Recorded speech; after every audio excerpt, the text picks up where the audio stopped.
on the, Yes. is it already recording? It's recording. Okay.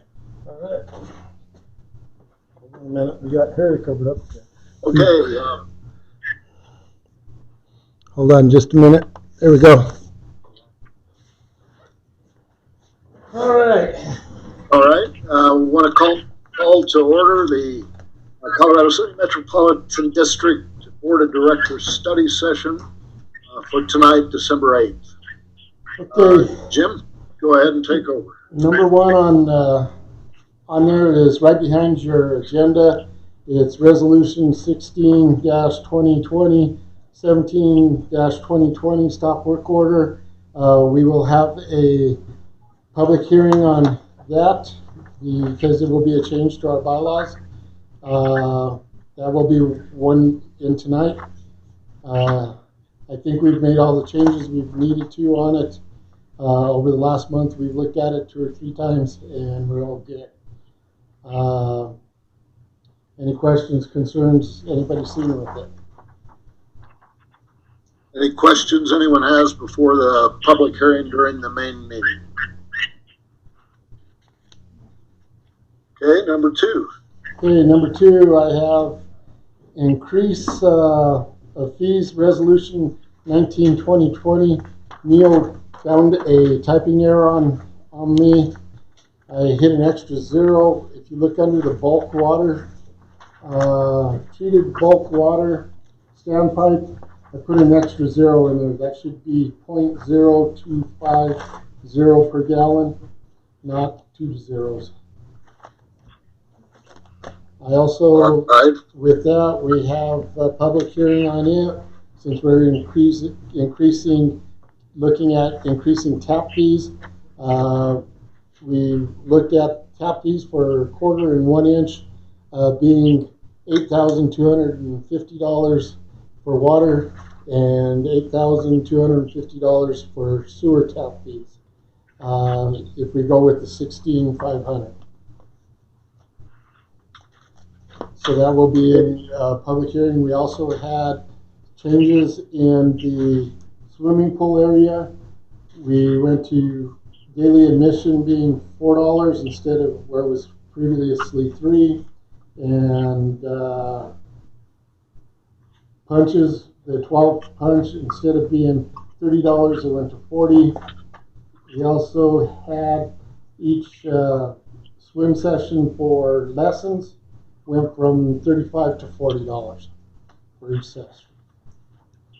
I did put in I was just going to ask if there were any questions on that. Okay.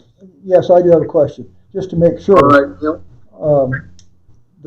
The previous fees, the only changes are the ones where there's italics and light type, Yes. right? Yes. All the rest of them are just like they were. Yes. Okay, thank you. I just put that in there so it gave me an idea That helps. when I'm going through it. Thanks, I appreciate it. And you guys be able to see where the changes are. I did put the golf course in there.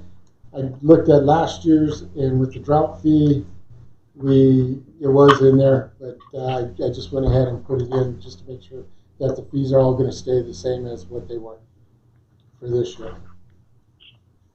Any other questions on that one? Okay. Oh, go ahead, Greg. I got a quick question. Is Josh on here? Yeah. Hey, Yes, Josh, I believe he is. just real quick, have you looked at any type of, I know one of our major expenses during the pool, and I know we're going to lose money on the pool no matter what we do. We just got to kind of look at it as a provided service. But one of the big expenses is the salaries for the lifeguards. Have we looked into trying to get volunteer lifeguards?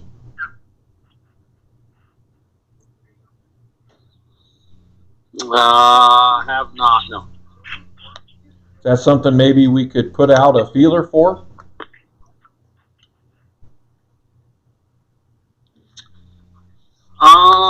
Possibly. I would have to do some research on that.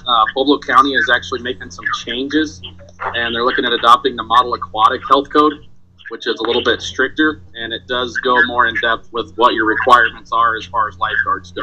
So I don't know if that's even an option, but I can look into it. I'd appreciate that because, you know, I mean, the more we can do to keep expenses down, the better it is for the community. Yes, absolutely. Thank you. All right, thanks, Greg. Okay, anything else? Anything else? All right, Go ahead, Jim. we also have a public hearing on budget for the upcoming budget for 2021 and also an amendment for 2020. You'll see those resolutions.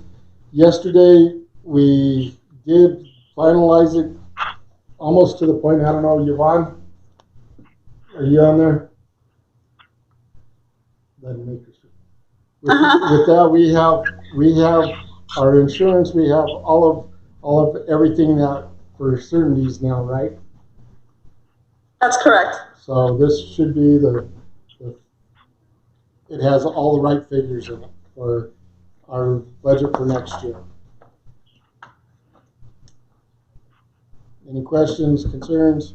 We had a couple areas that were a little high, but we also had areas that were low, so it averaged out that we didn't have any big major changes or hits as to any department. All right. Okay, the next one is setting mill levy, resolution 2020. We just got that in today. I put it in your books. I know, Neil, did you grab yours off? Neil, did you grab yours there? Okay, good. Yeah, it had all the figures.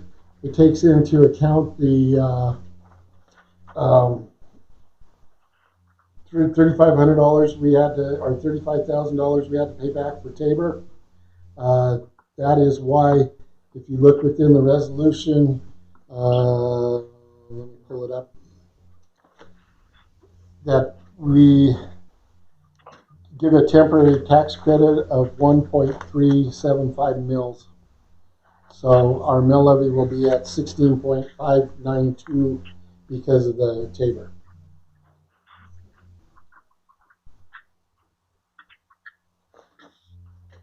And you just got that in today, didn't you? Yes, we got it in this morning in the mail and got it all set out. That's why it wasn't in the packet that went out, and I did send it out to the board members individually on it.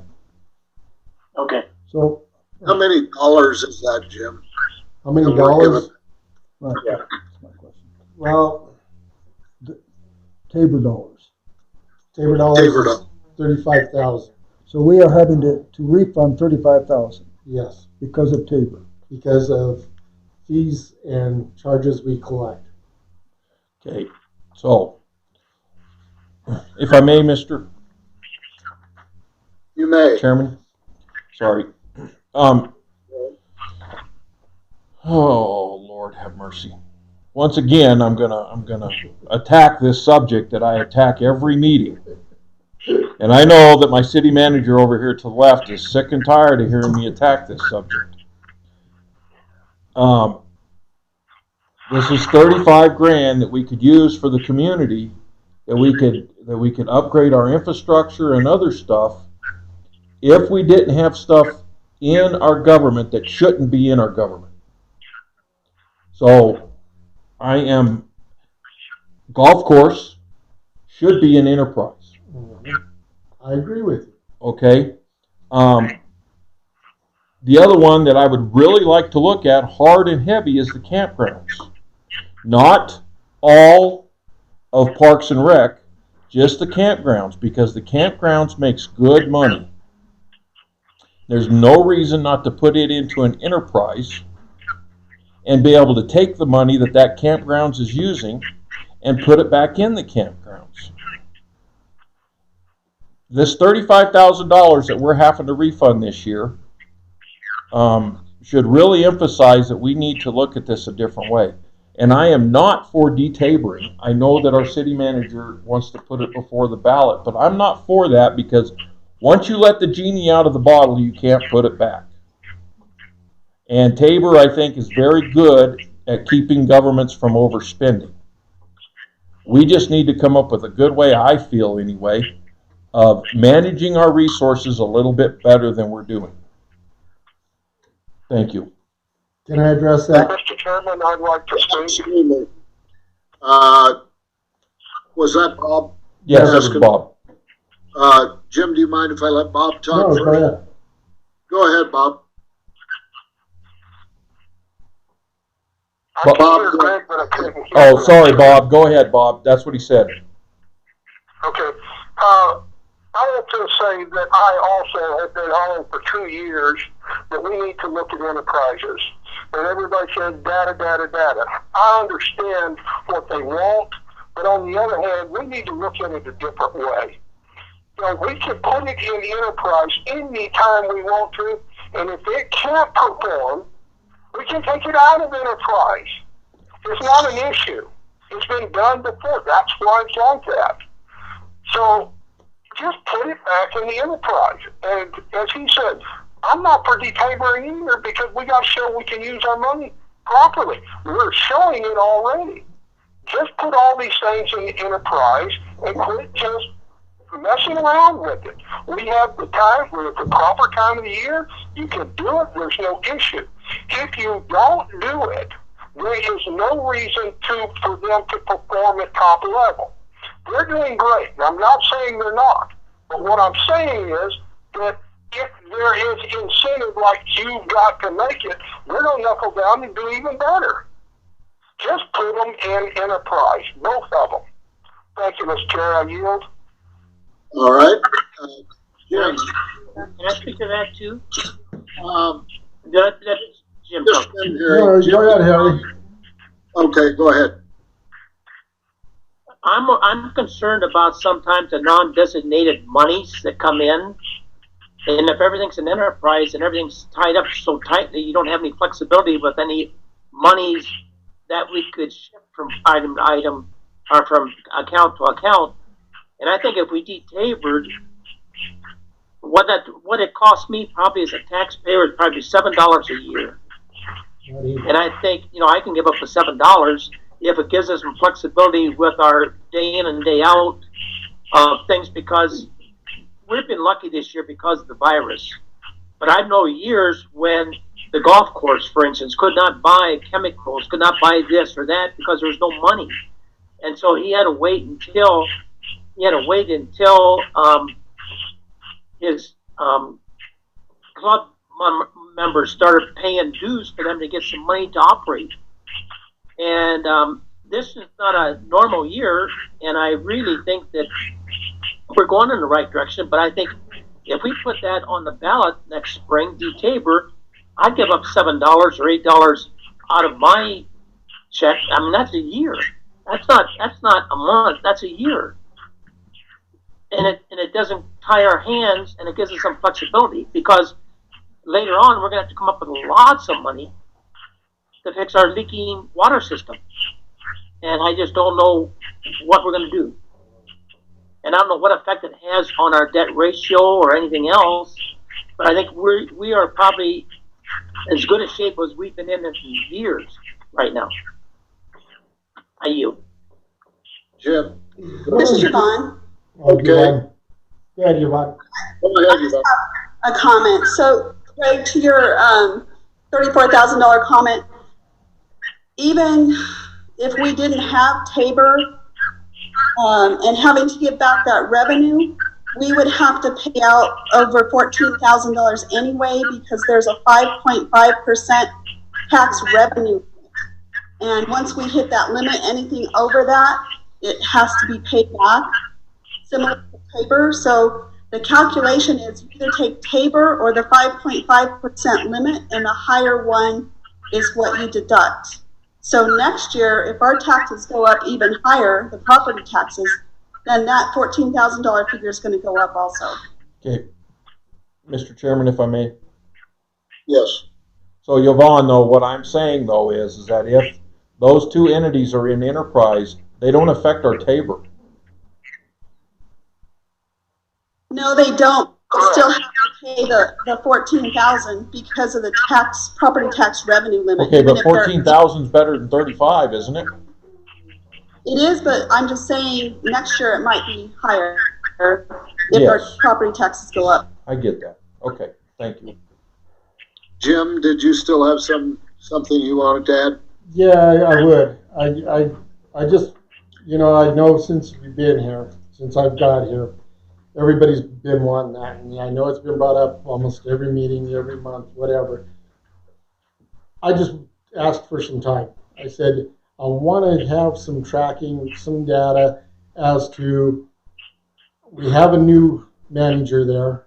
This is his first year in. He's done excellent, but we also had COVID that took part of this. I like to go one more year to see if this is going to maintain itself. If it is, I have no problem. We can do it. I'm just asking for one more year. Hopefully, I can find some grant money, as it being a park and rec situation, that I can get the front side sprinkler system fixed or replaced. If I can do that, then that golf course will be easily maintained. That's and it's a lot easier to find it when it's under the government side than when it's on a independent side for money wise, for grants and that aspect. So let me try and get it through this year, and if I can find some grant money to replace the front sprinkler system, if I can't, then we'll still put it over into an enterprise if that's the way the board wants to go. I have no problem doing that. I'm just saying I like to make sure that our data is right and we are good at where we need to be. I understand. I've talked to a lot of people within the last 2 months. They see a difference with the golf course, whether just the more activity and the better conditions of the grass and stuff, being that Mark is taking it back over the Greens Peak keeping side. Yeah, it's taken 2 years to get him to this point, but we're at that now. So it's going to build more and more from here on out. I agree. So, but I want to have one more year to make sure that this wasn't a fluke and that it will be self-sustaining. I know we could still drop 10% of their budget into it every year without taking it out of an enterprise, but I don't even want to do that. I want it where it is self-maintaining. It could build a savings account for itself to go forward, all of that. So that's all I'm requesting is give me one more year with it and we can go forward. I understand, yeah, it's going to hit. It's going to hit us because this last year we done so well with it. It's going to probably double that 35 to 70 real easy. I could see that. Mr. Chairman, I'd like to speak. Yes, sir. Go ahead, Bob. Okay, first off, the golf course can't build a savings account because they're in the government side. And on top of that, I remind this board that a year ago, the manager asked for a year. So we have to either do it or just forget about it altogether. This is getting ridiculous. Every year we talk about this. There's no reason we can't do it. Now, I understand that some people may not want to or are too scared to. That's different. I understand they're wanting data. The years are going to change from year to year. There's going to be good years. There's going to be bad years. But in the way that we've reconstructed the budget to add in the depreciation and other things to balance things, that was never done in the past. And if you just take just that number alone, and I've looked at this in the past, and I go back all the way to 2010, there was only 1 year it was in the plus side. But when you factor in depreciation over those 10 years, it would have been in the plus side every year. So the way we're reconstructing the budgets and laying out, and we've got new management that has taken control. Now, I have an issue with one of the things they did in financial. We'll talk about that later. But it's time to do something. I yield, Mr. Chairman. Thank you. Terry, Any other comment? Bob, I didn't say that you have a savings account now. I'm saying that going forward, if it goes into an enterprise, that it can maintain and save money. I didn't mean it as of now that it is under government side. You can't hold savings until it's an enterprise. That's what I know that, and that's what I said. Okay, so, yeah, and I know this is just a study session discussion. My issue is that I'm not intelligent enough to know which is better and why. I'm fairly confident that the government will get some of our money no matter what we do, and I just don't know if it was all just so clearly cut and dried, every special district would do it. And I know that there's both out there, so there has to be pros and cons to both. And I'll admit, I'm pretty ignorant as to, I sure don't like giving back $35,000. I'm kind of the same mind as Greg with, I don't think we should de-taber, but I think there's got to be somebody who knows more than all of us put together to kind of address it for us and say, here's all the positives and here's all the negatives of both. And maybe you guys know way more about it than I do, but Quick response. sure. Mr. Chairman, I'd like to make note that when you talk about other counties do or other entities do this or do that, that I would point out that Pueblo West, which seems to be thrown at us because of these fees and stuff, is an enterprise in their golf course. Thank you. All right, let's Can I move on. speak for a second there, Terry? Yeah, you may, Josh. I don't know. Honestly, I'm kind of in the same boat as you. I want to make sure that we think about everything before we do anything with the campground. When I started, the year before me, the campground was at about 16,000. This year, we're going to go over 80,000. And what I don't want is to have a big booming campground here and not be able to have any of that money for Parks and Rec.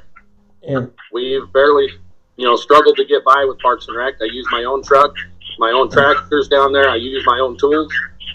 The campground has helped us get to almost where we need to be. so, And we do need to add some more things to them. We've got projects all over the place that aren't finished. The big track down at the ball field. The campground was, in my mind, my easiest way to bring in revenue without raising fees to the people of the community. Right. We're making money on people who come in and enjoy our community but don't live here. So that's my concern, is I don't want that money to be stuck in the campground and not be able to help Parks and Rec. Yeah, I agree. can I address that real quick, Terry? You may, and then we need to move on. Okay. Go ahead. So real quick, my understanding, and we need to maybe sit down and speak with the auditor on this, but I've asked many questions over this. And my understanding, Josh, is that if we put your campgrounds into a enterprise, you can use all that money that you make every year in your campgrounds, and if I'm not mistaken, we can even take money out of enterprises and put it into other things. And the enterprises That's are what not we're subject. about to do tonight. Do what now? That's what we're about to do tonight with our other enterprises. Okay, so we can take money out of your campgrounds and put it into other areas, but that's money that we're making in the campgrounds, if it's an enterprise, is not subject to Tabor. There, as far as I'm concerned, unless somebody can prove me different and bring up some numbers, there is no downside to putting the campgrounds into an enterprise, because we can take money out of that enterprise and put it in other areas when you're making money. The only limit to an enterprise is we can only fund it out of the government up to 10%. But have you lost money in there, Josh, ever? Have you ever lost money in the No. campgrounds? No.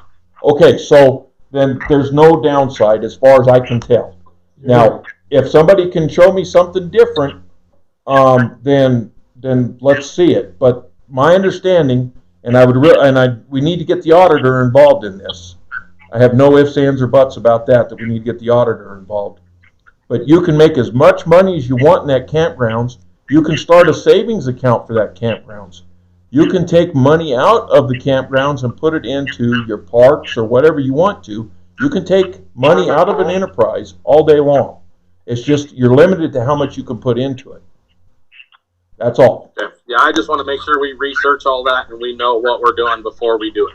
I agree. That's my only concern. Because my biggest concern too is it could lower your mill levy because you are offering them services as parks manager.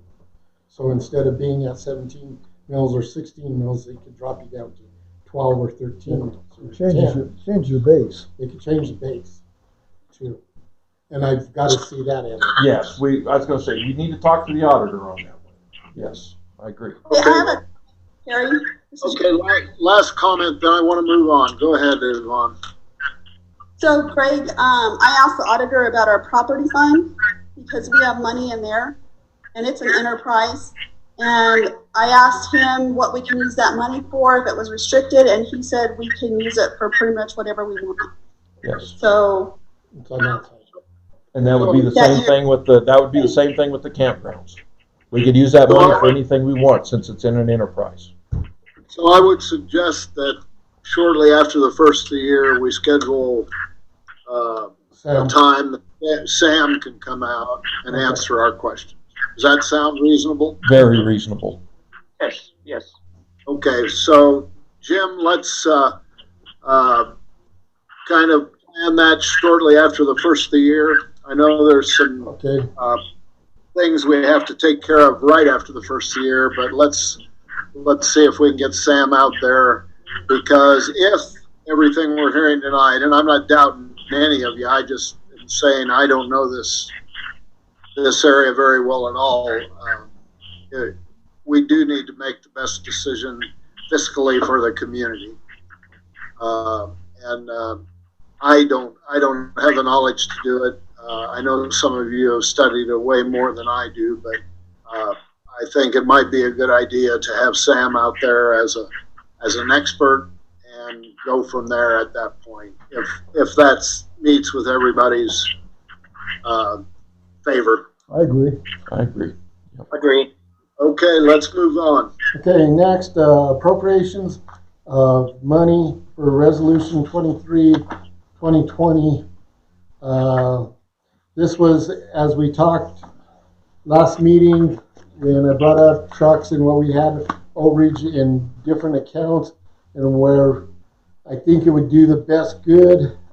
We still have money going into excess over our depreciation that we have scheduled, but this is also what we've done well all year long, holding back expenses and the equipment that we're going to be needing to make our job easier and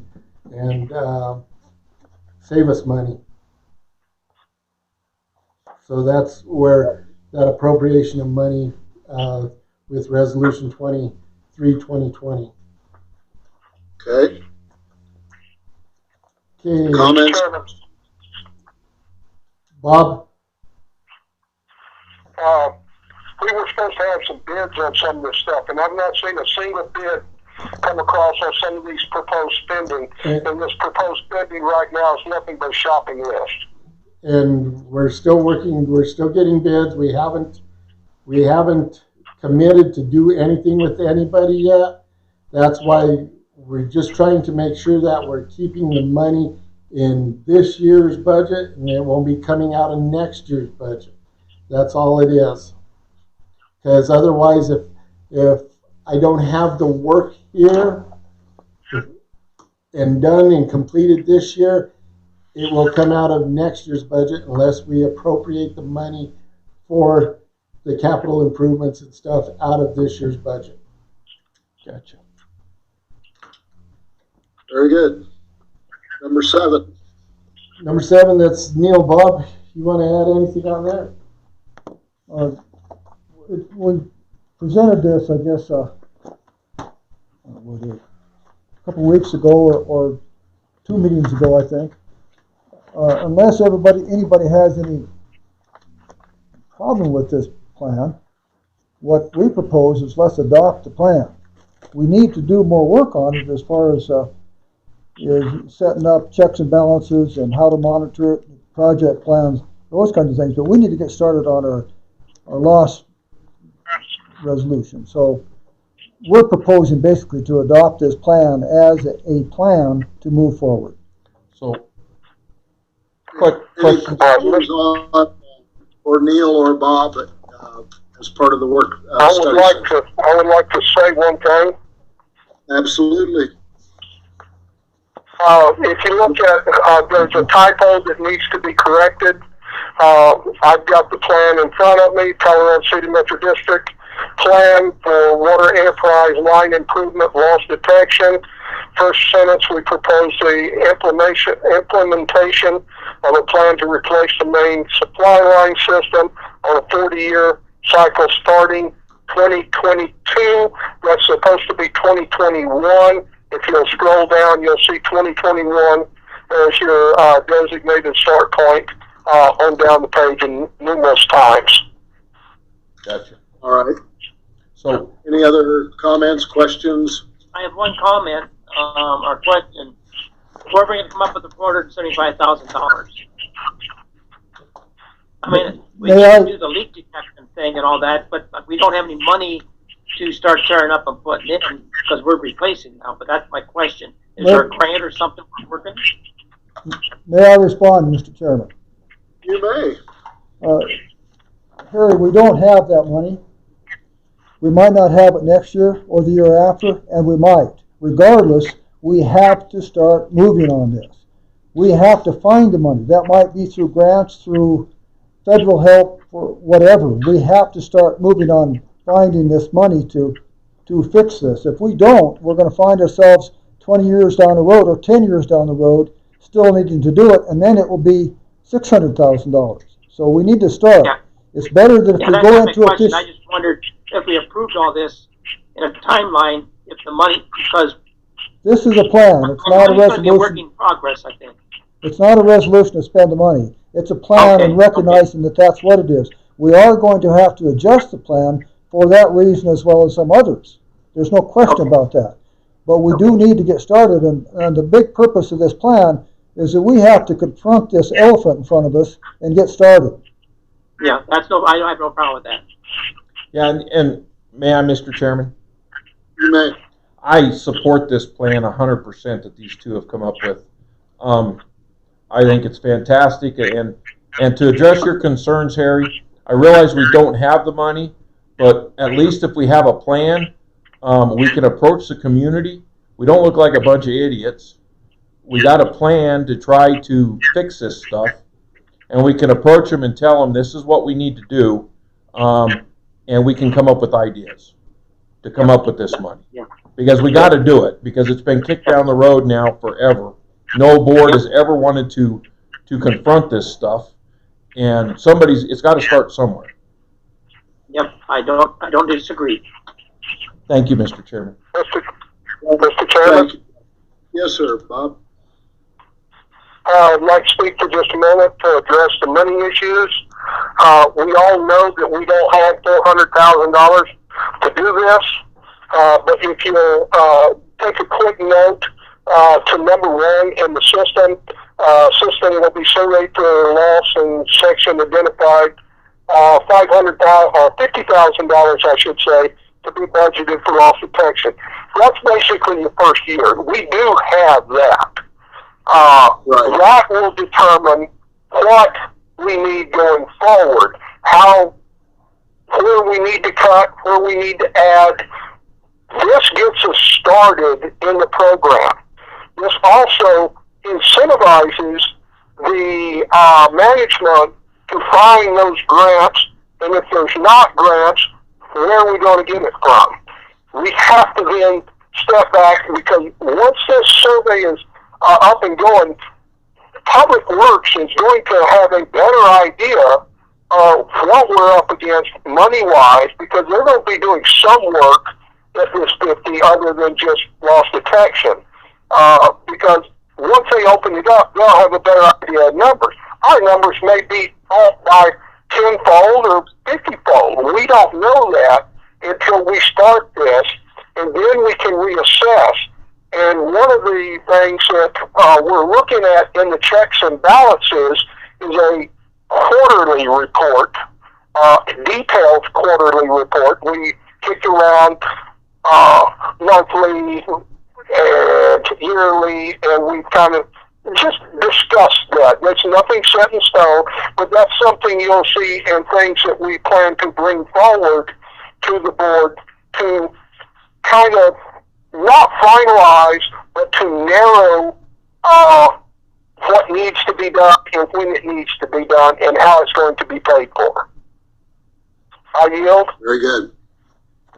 Thank you, gentlemen, for the work you've done on it.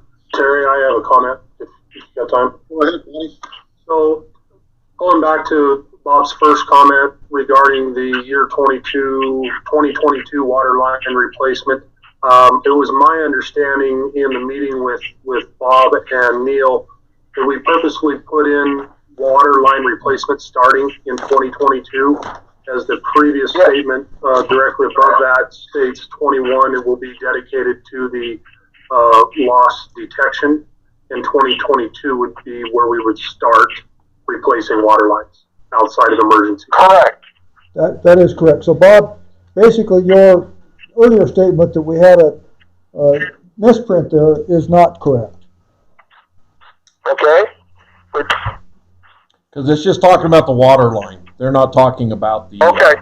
That's fine. Yeah. I thought it was the implementation of a plan, and the plan was to start in 2021. I see what you're saying there. Right. Yeah.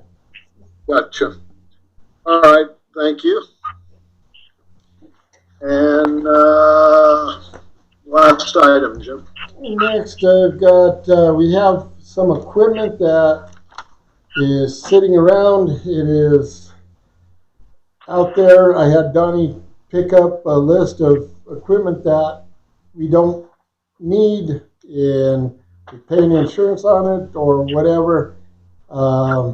We have the big water truck that's sitting down there, that big 8. It's sitting down at the sewer plant. They used to haul the water from the sewer, I guess, over to the cemetery. And it hasn't ran for what, 4 years, Donnie? 5? Donnie must have stepped away. We also have this 2005 Dodge Dakota. It's the one that blew the engine in it. It's been sitting in the yard. We have the 6 rims from the John Deere grader since we made the change. If we can list them out and see if we could get reimbursed for them. Josh has 2 old mowers, the John Deere. It runs for about 30 minutes, right, Josh? And then it don't move anymore. It heats up. It has to set for an hour before you can run it again. Is that right, Josh? Yeah, that's correct. Okay. And the transmission costs more than what the tractors were. So then you have the Husqvarna mower that Josh, you want to give something on it? It's our oldest mower. It'll still mow. It's small. It's the smallest one we have. It's more of a residential unit, and we're constantly having to work on it. Various different things. It's not one thing in particular. It still runs, but always an issue. So what I'm looking at is to go to the board to say, yes, let's advertise it, have a sealed bid auction on these and get what we can get out of them. Unless you guys want to put a limit on each one as to what we need to come up with. What would you have? I do have one limit that I would recommend. I just threw the rims on here just as another means to get them out there. As you guys requested the aggressively marketing these. I do have some other options out there. I would prefer maybe setting a reserve on that item. And how much, Donnie? I think we're probably would be best suited to be looking at a $3,500 reserve on all 6 of those rims as a lot. If we paid $7,000 for the used rims that we replaced them with, so they're not a very popular style. Obviously, that's one of the reasons we got rid of them. So I marketed them. They're hard to market. You got to be very specific market for those rims. So, but I would recommend. All right. What was your question? How are you going to market it? Either newspaper here, newspaper in Pueblo. Craigslist, We could put it on Craigslist. Facebook, Yeah, we can do it all there.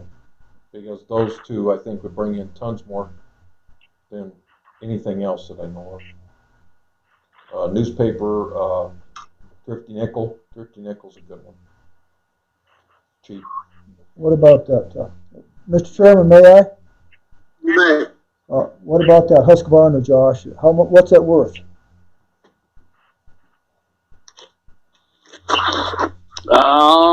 Honestly, I have no idea what it's worth. I know it was the cheapest one that we've bought since the beginning with all of our mowers. Donnie was part of purchasing on that. He might know exactly what we paid for it, but as far as what it's worth now, I have no idea. Is it a riding mower? Yes. Bob? Yes, it's a zero turn. Yeah, so the John Deere we paid, I believe, $2,500 for brand new, and the Husqvarna, I believe we got it kind of a used deal for, I believe we were $1,500 or $1,800 on the Husqvarna. Bob, what do you think those are worth?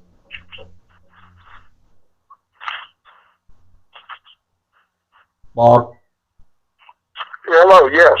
what do you think those are worth? There's not a huge market for riding mowers. I haven't seen it. He said it's ZPR. ZPRs have popped up in the marketplace this last year in the $500 to $600 range a number of times, but that I can't compare because I don't know which ZPR. But the average home ZPR that has popped up has been in the $500 to $700 range that I've seen. But I don't shop them because I don't care much for ZPRs. Gotcha. All right. Anything else on that one? I do have, we're ready to start phase 3 of the meters. I will put, that will be under old business. That would be the last $180,000 for meters and parts and pieces to go into it. And that is just on the high end. It's going to probably come in less than that, but I figured I'm better off putting the 10% or 20% in there just in case we run into problems. I know Donnie and I, we talked about one place down in Applewood that a tree has grown over one of our meters and it's pushing on the meter pit and everything else. So it's whether we're going to have to remove a tree or move the meter pit to a different location and different things like that. So there's going to be a couple hard situations that are going to be happening within like the Applewood area. So that's why I'm keeping that fluff in there. What was your question, Harry? How much money was that again? 180,000. Meters alone was going to be like 85,000 of it. Oh, excuse me. Any other questions? Any other items on the study session?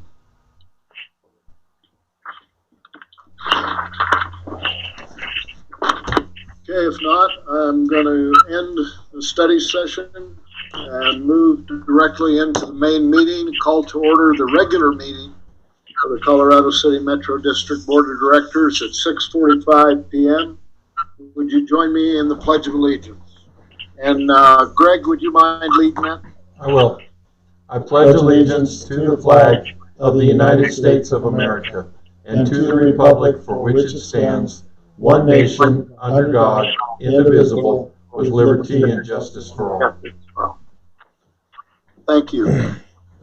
For those of you so inclined, if you would join me for a moment of silent reflection.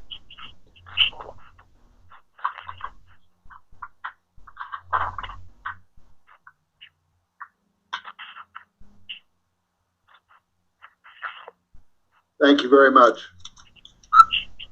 The records show that the entire board is present, 2 by Zoom, 1 by telephone, 2 at the meeting room, as well as the district manager. First item of business is the approval of the agenda. Like I said, I'd like to add under old business to get permission for the $180,000 for phase 3 of meter project. Okay. I make a motion that we approve the agenda as amended. All right, we have a motion to approve the agenda as amended. I'll second it. I have a motion and a second. Is there any discussion? Mr. No Chairman, I discussion. couldn't hear what was said. Mr. I'm Chairman, sorry, could you Bob? repeat what was said there? What part, Bob?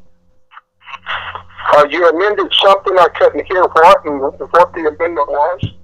He wanted to, the amendment, do you want me to Go do ahead. it? Okay. The amendment was to add to old business the $180,000 approval to start phase 3 of the meters. We're amending the agenda. Yes, we're amending the agenda to add that to old business. I have a couple of pieces to add to the agenda. Okay, go ahead, Bob. Would like an update on the Colorado City architectural section, update on POSIC, and the survey for the property that's claimed to be on our property, the spreadsheet, and I will give a report on the people that contacted me over the trash dumpsters. So trash report, you want to add, what do you want to add this to, Bob? You want to add it to old business or new business? No, I think- architectural. Go ahead, Yeah, Terry. Greg, so what I need from the person who made the motion is to approve the agenda with the addition of the water meter vote on old business, an update on the PALSIC situation with architectural control, an update on the survey, an update on the spreadsheet, and Bob will be giving a report on the 2 gentlemen that he met with, or 2 people that he met with as far as dumpsters. Did I get that all correct? And is whoever made the motion okay with that? Yes, I'm okay with it. And I'm okay with it too. All right, so it's been moved and seconded that the agenda be changed in the way that I just mentioned it. Any other discussion? All in favor signify by saying aye. Aye. Aye. Any opposed? Agenda has been approved.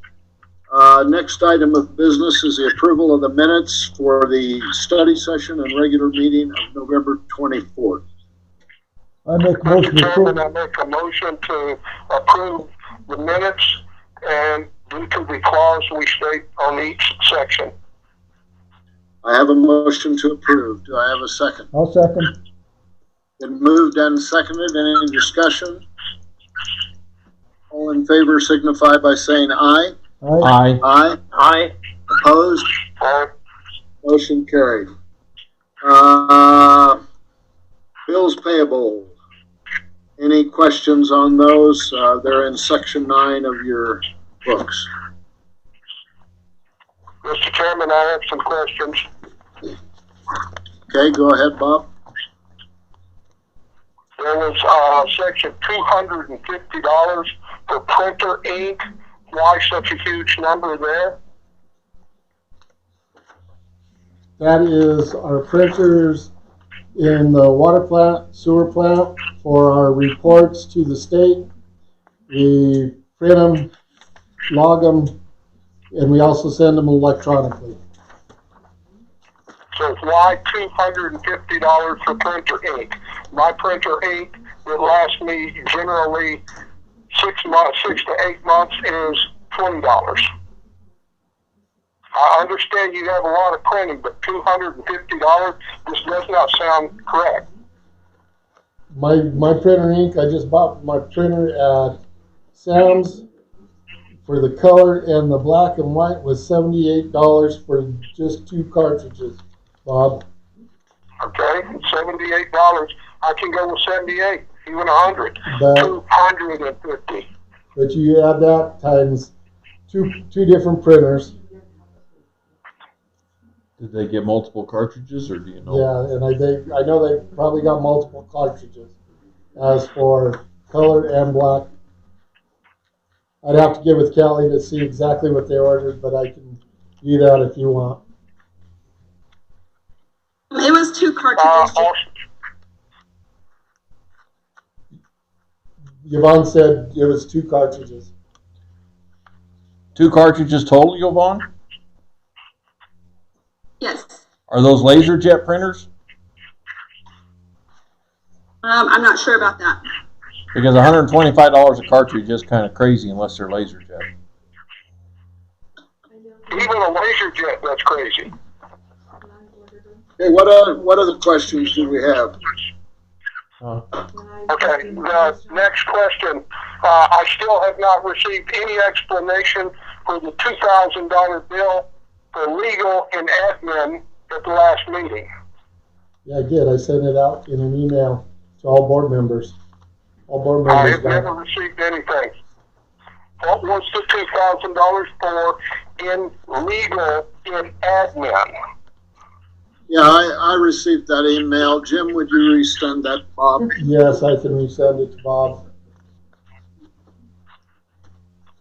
Yeah, I remember the breakdown. I mean, I don't remember it, but I remember getting. It was for admin, nothing else, but just for admin's what it was for. You got it for admin, correct? No, you wanted admin and also water.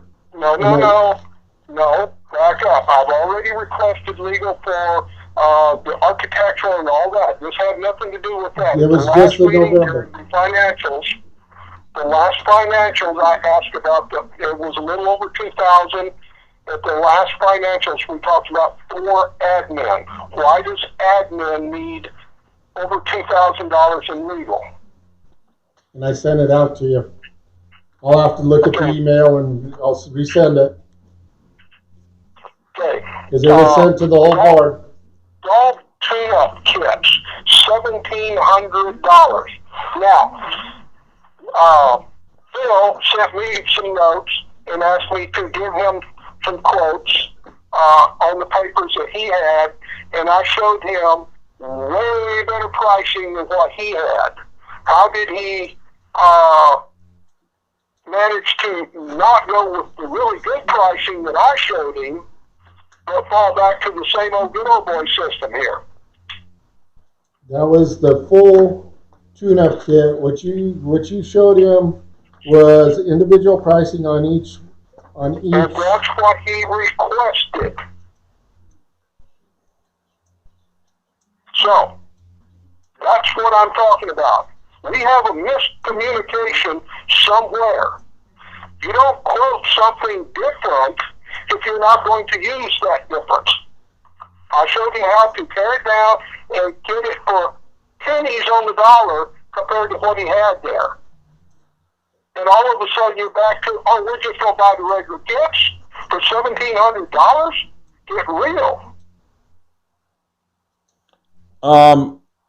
Mr. Chairman, if I may. You may. So, Bob, you gave this quote to who? Phil. To Phil? Yes. Is Phil on there? No, he isn't. He's sick. Okay. I can explain that to you later. I would. Well, We have to pay the bill, but this is the problem. They're not shopping. If I I'll go through be- this whole list, it's there again. I'll be perfectly honest with you. I'm a little bit. So I want to see all the facts before I get deterred. But if we are spending money in this community, when we can find money somewhere else, and I don't care who it is, and we can spend it less, then we better be doing it. We are. Well, like I said, this board member would like some explanations for that, please. Thank you, Mr. Chairman. I yield. All right. Anything else on the bills? Mr. Chairman, I make a motion to pay bills. I'm sorry, Neil. Okay, so Neil, did you make the motion to approve? I did. Bob, second? Is that what I heard? Harry, did you have a further? No, that's okay. Neil can make the motion. I'm fine. All right. Any other discussion? All right. All in favor of paying the bills with the caveat that we do want some more information on the last one, signify by saying aye. Aye. Opposed? Motion carries. Go ahead with any operational reports you have, Jim. Okay, Pro Shop activity report. 2019 November rounds was 291. This year for 2020, number of rounds is 616. Last year, the revenue in November was $7,138. This year for 2020, revenue is up to $16,337. With the season ending, I have called all tournaments for next year. They are all coming back for the next season. We have ordered parts for golf carts, and we'll begin working on them for upcoming season. As for maintenance side of the golf course, greens mowed, blown off as needed. Winter cups installed. There's 3 per green. Snow mold being out after last mow, which will be this week. Shop work, preventative maintenance on equipment continuing. Prepare, bent knife grinding has begun. Now for Parks and Rec, campground revenue was $7,500 for the month, which part of us at the $79,138 at the end of October. We have more long-term campers than last year at this time, which should give us a better start going into 2021. The pandemic has had a major impact on our sports program for the majority of 2020. We are hoping 2021 will be a better year, and we'll be working to implement new programs for the spring. There's a few things that we have. One of our employees that has gotten sick. He is a major employee in our business. We're hoping that all turns out well for him. But at this point in time, it is in a department where I have three guys, and 2 guys are holding the departments together. And we're looking at plans and going forward and all of that stuff. There's more to it, and I can't go further, but if you have anybody upstairs that can help, this would be the time to ask for the help for him.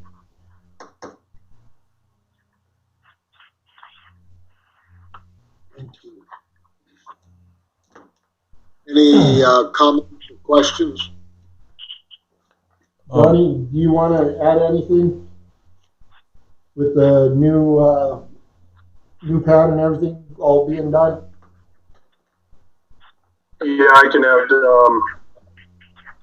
the new compressor, project is progressing as wanted, as scheduled. My only, delay at this point is the commissioning of the compressor by the manufacturer. I got an email late today stating that we're on their schedule for the 22nd. So exactly 2 weeks from today, they'll come out and commission those compressors. I've got about 8 to 10 days worth of work to get it ready for commissioning. So in a perfect world, as soon as I'm ready, they'd be there, but here we are. So I got about a 4-day lag on that, but those should be kicking off on Tuesday the 22nd. But the slab is in, the new building container showed up today. Electricians are doing their thing. HVAC will start tomorrow, as well as setting the compressors in there and getting everything ready and plumbed and vented and powered up and energized and ready for the commissioning of those new compressors. And once that is done, we can dump the rental compressor and start that money savings there. So the meter project is progressing as on schedule. Obviously, we're talking about starting phase 3 here before the end of the month and projecting early to mid-February having a total completion. We also received all the membranes for cell 1 in our sewer plant. They are in the process of going through and getting them all back up and in working order. So hopefully by the end of the month we can have cell 1 in our sewer plant up and running. I would say, Jim, we should be on track to early next week having that back in commission.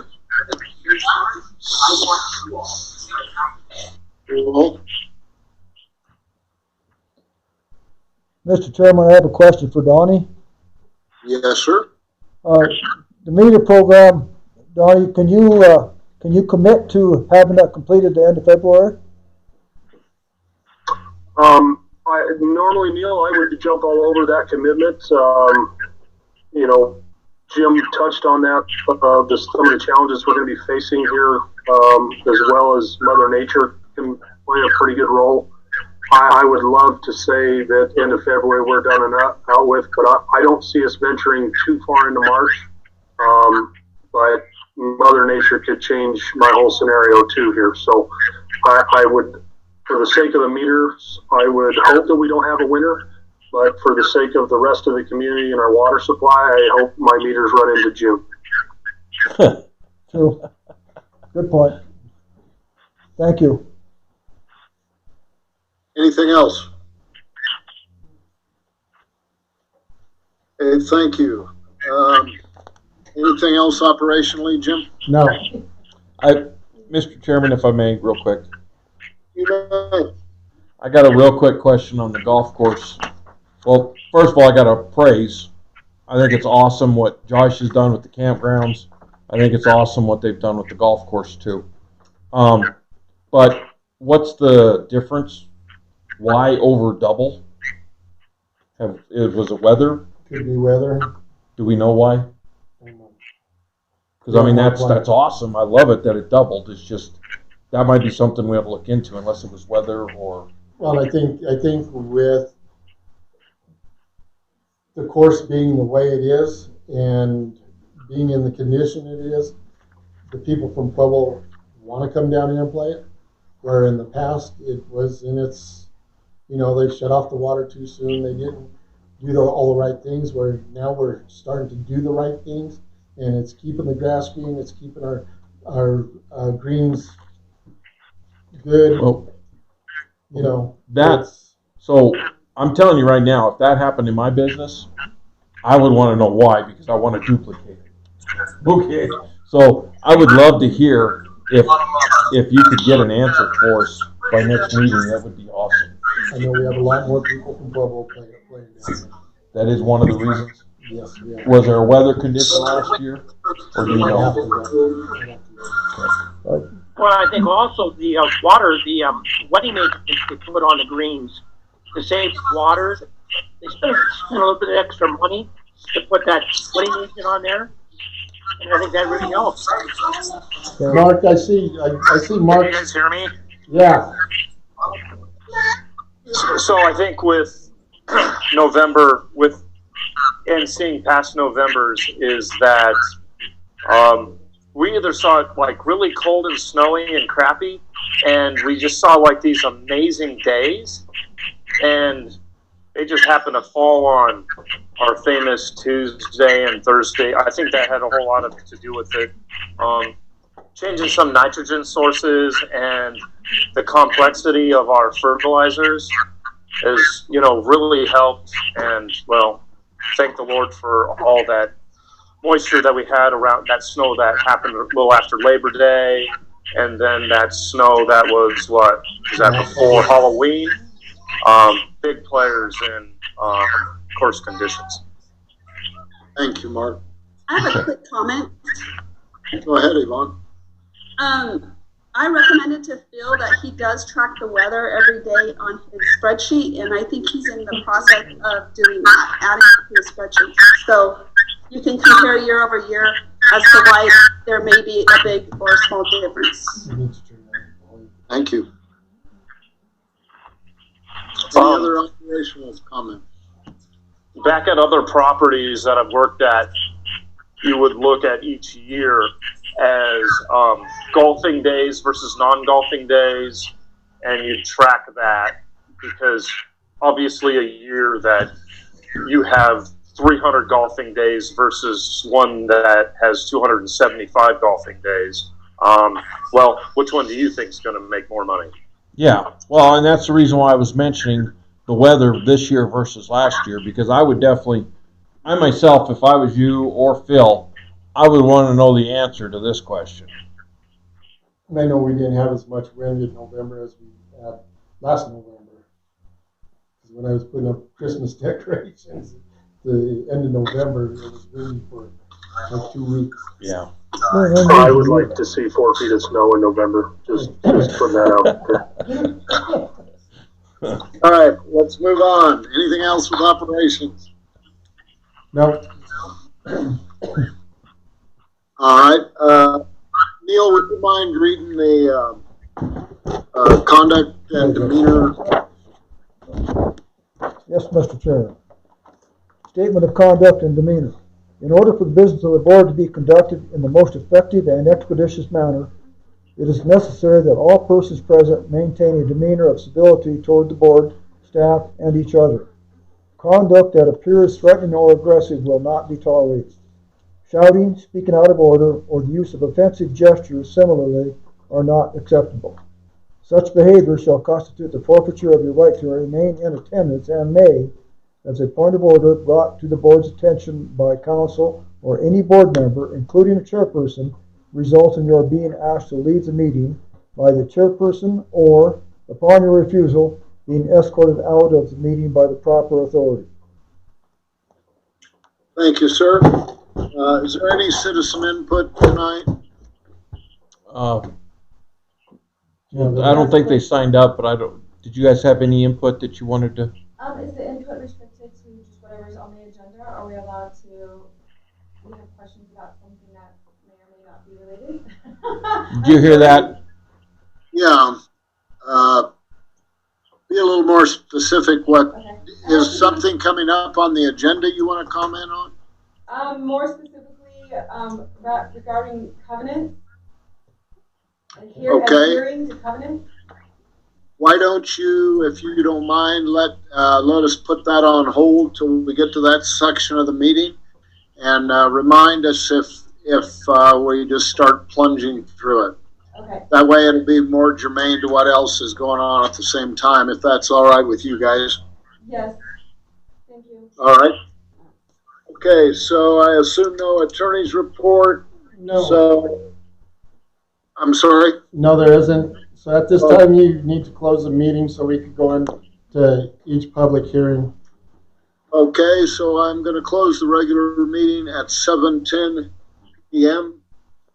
Reopen the meeting as a public hearing. The purpose of the public hearing, can I do all three of them as one? No, we got to do them individually. Okay. The first public hearing is in regard to increases in tap fees. campground fees, and pool fees. I turn it over to you, Mr. District Manager. As I reviewed earlier, the major ones was tap fees. Right now, tap fees are at $10,000 for both water and sewer, being $5,100 for water, $4,900 for sewer.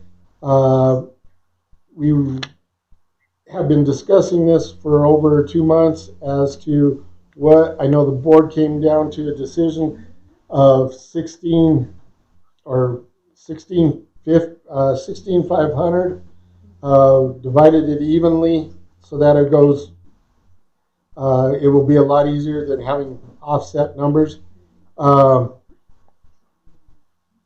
This is in due to part that we haven't had increase in tap fees since 2000. Well, I think it was 1999 was when these tap fees came into play.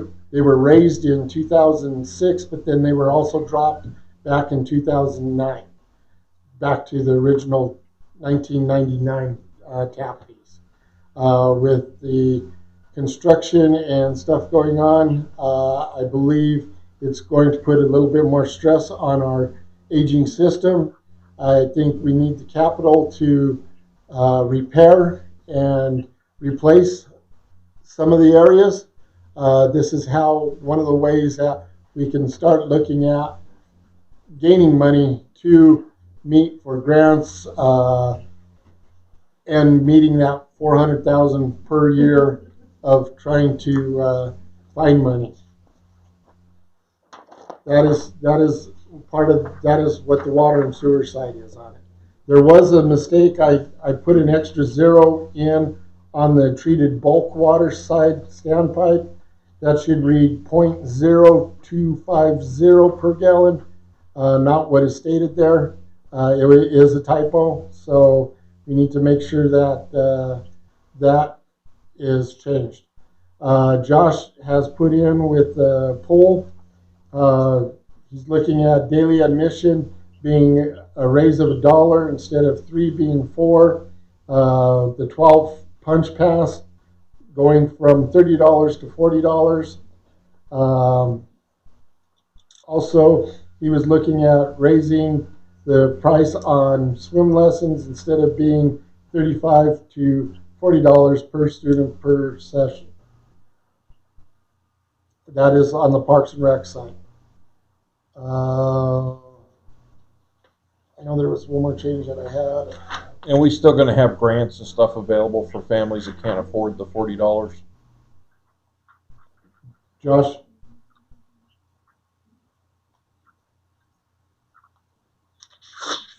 Sorry, I didn't catch that. Are we still going to have grants available for families that cannot afford the $40? For the pool lessons, for the swimming lessons? Did we have that in the past, Josh? Yes. Yes, we have. We do scholarships for all of our programs. Okay, and they're still going to be It's available, correct, usually Josh? on the registry. Yes, it is. Yeah, it's on the registration forms for the swim lessons for all of our sports. Typically, I mean, if somebody asks for it themselves, that's fine, but we put it on there, if you know a family in need, to suggest them for the scholarships for whatever program. Okay, thank you. Oh, and the other change within fees was in the campground, since Josh has put in how many? 2 new 50 amp hookups. Yes. He's put in 2 new 50 amp hookups. He's looking at charging $40, where the other electrical sites are only 30 amp, and they're at $30. We're keeping them at that. Hopefully we can get 6 more 50 amp in there by the springtime. Mr. Chairman, I think we have a question from the Any audience. comment or questions? Go ahead. I have a couple of questions regarding So the pool fees, you want to raise the pool fees for what reason? What's the rationale? To help offset the cost, the losses. Yeah. Because I heard you say earlier that that it's always going to lose money. And It's always going to lose money. Be like a service. So now you're just trying to offset it. We're trying to offset some of the Because loss. they raise the minimum wage. We have that every year. It goes up and up and up on minimum wage, and that's basically what our lifeguards make is minimum wage. So that has to be consumed somewhere. Right. And with the ratio, we have to have so many lifeguards per child or per attendee. So That's the reason why I was asking him if he's ever reached out for volunteers, because our single biggest cost is $12 an hour for a high school kid for the lifeguards, which is insane, but it is what the world we live in now. So, So, how does that affect? How do you feel about that? This is how I feel about the pool. Like, I love swimming, and me and my family, we love swimming, but it is so freezing cold. My kids are shivering, and that's why we almost never go. Even in the middle of summer, because we think, oh, it's hot, it's blazing, but my kids come out like their lips are blue and stuff, because like, you only go in for 45 minutes, then you have to go out. And every single time, they're freezing cold and they're shivering. So that's the only reason why we don't go, is because otherwise we would buy a pass and every single year, but. Josh, can you address that? So we didn't open this year. I can say in 2018, we did have some issues with the boilers, multiple issues with the boiler for the pool. 2019, we had somebody new look at the boiler, fix it. It ran more efficient than it ever has. And we kept the pool constant 80 degrees that whole summer. Okay. If we go above that, once you hit 83 degrees in a swimming pool, your chances for bacteria and everything just go through the roof. So we try to walk that fine line. That year that 2019, it's always too cold for the people who do aerobics, but it's too hot for the people who lap swim. So we try to find the balance between everything. Gotcha. But the boiler's working better now? it was. Yeah.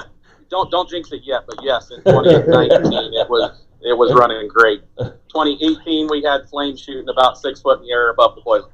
I know my kids used it. I got 8 kids. My kids use it all the time. So, and they used it 2019 quite often. 2018, I'd have to ask them. But 2019 they used it a bunch, and I didn't hear any complaints from them. Okay, any other comments or questions by board or people in attendance? Just one, Mr. One more. It's me again. This is kind of in regards to the tap fees. So this year's been really hard in terms of water. I mean, we all know we're in a drought. We're having major problems with water. So why are there so many houses going up? Mr. Chairman, if I may, You may. have you seen how all the big cities are burning themselves down? Yeah. Everybody's moving out here. Well, and that's perfectly great. But is this is there a plan in place? Is there like a thought process of like, okay, so this is where we're at in terms of water, and so our growth can only be at a certain pace based off of like the repairs that are needed and all these other things you guys were talking about earlier, detecting water loss and all those kinds of things. It just seems like this is a really hard year for water, and this is like when all of the houses are skyrocketing. Are you trying to take advantage of it while you have the opportunity? Because it just seems like all these houses are going up, that's more of a strain on the water. No, it wasn't our choice, but okay. But, So who gets those? Mr. Chairman, Bob wants to answer this. Go ahead, Bob. Okay, I couldn't hear the person that was speaking. I just wanted to make a comment on the increase in tap fees, campground fees, and pool fees as a whole. And although I'm for the campground fees and pool fees, and yes, I put the motion on the floor originally on the tap fees, I am still against raising the taps to this amount. I think this is excessive, and because it's being bundled, I don't see it broken down in the lower section under the resolutions, but because it's being bundled, it's going to cause me to have to vote against all of the fees because of the bundling. I yield. Thank you. Can I answer some of your questions? Please. You Yes, may. there. I took and looked at Pueblo West. What it costs for a tap fee in Pueblo West. It runs you anywhere from $20,000 to $24,000 for that. They're out there. They're still building, but it's that way. Mesa, out on the Mesa in Pueblo, it's at $18,000 to $20,000 for tap fees. Walsenburg, I checked it, I knew it. They're $17,000, $18,000 for tap fees. This is one of the reasons why people are coming in and building here, is because tap fees are so low at $10,000. Well, I'm all for raising the tap fees. I mean, I built here, so I paid the 10 grand. But to me, it just seems like if people actually want to like live here, like we just built our own home, and so we're willing to pay that money because we wanted to be part of the community. But it seems like the people who are building are not like people building their homes. They're just developers coming in and taking advantage of the low tap fees, and I think they should be up higher, because in that way it'd be like, well, if you really want to live here, then you're going to have to, invest in the community that way. So I'm not really against the tap fees. I'm trying to understand the rationale of why we have so many houses going up when our water situation is so dire and our piping system is, And that's part of it. progress. And that's part of it, is to increase that operating capital for capital projects, as replacing lines or fixing the well that's down that we need to get fixed up. There are things that I'm looking at as, why do we need to raise them? Yes, we did raise the base rate. We didn't raise the price of water yet, and I don't see that until we get our data on what our meters are actually, what we are actually selling water for. Until we can get that. I talked to the board and told them, no, I don't want to raise water rates. I want the base fee. Everybody's got to pay the base fee, and that is part of that operational and keeping our infrastructure in a solid state. We do have a break probably once a month that we go out and fix and find it. We also are looking at this plan as trying to implement some leak equipment to find the leaks that we do have. All of this takes money to do it, and that's why I'm for raising the tap fees. Mr. Chairman, I move to close this public hearing and move on. Go ahead and finish what you were saying, Jim. No, I'm done. So that, All right. so, Hold on. pardon me. So do the tap fees go towards the infrastructure of the water piping and the wells and anything? Okay, so it goes directly for it. It doesn't go It's for capital projects. somewhere else? It goes to capital projects. Okay. All right, any other issues or things pressing for this public hearing? Not, I close that public hearing, the public hearing on tap fees, campground fees, and pool fees, and open a public hearing on the 2021 budget. Thoughts or comments?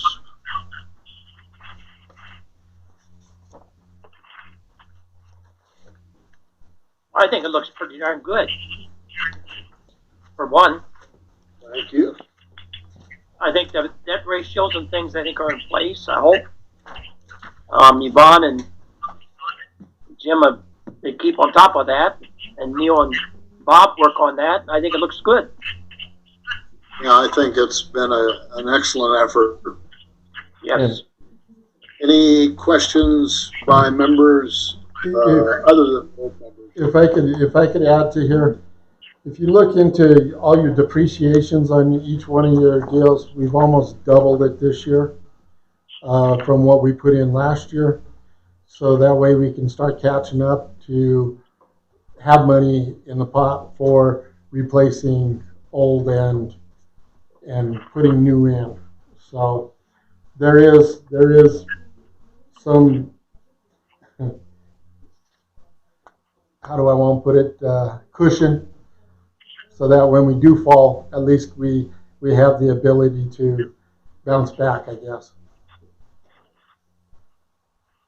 Absolutely. Mr. Any Chairman, I other move to thoughts, close this public questions, hearing. comments?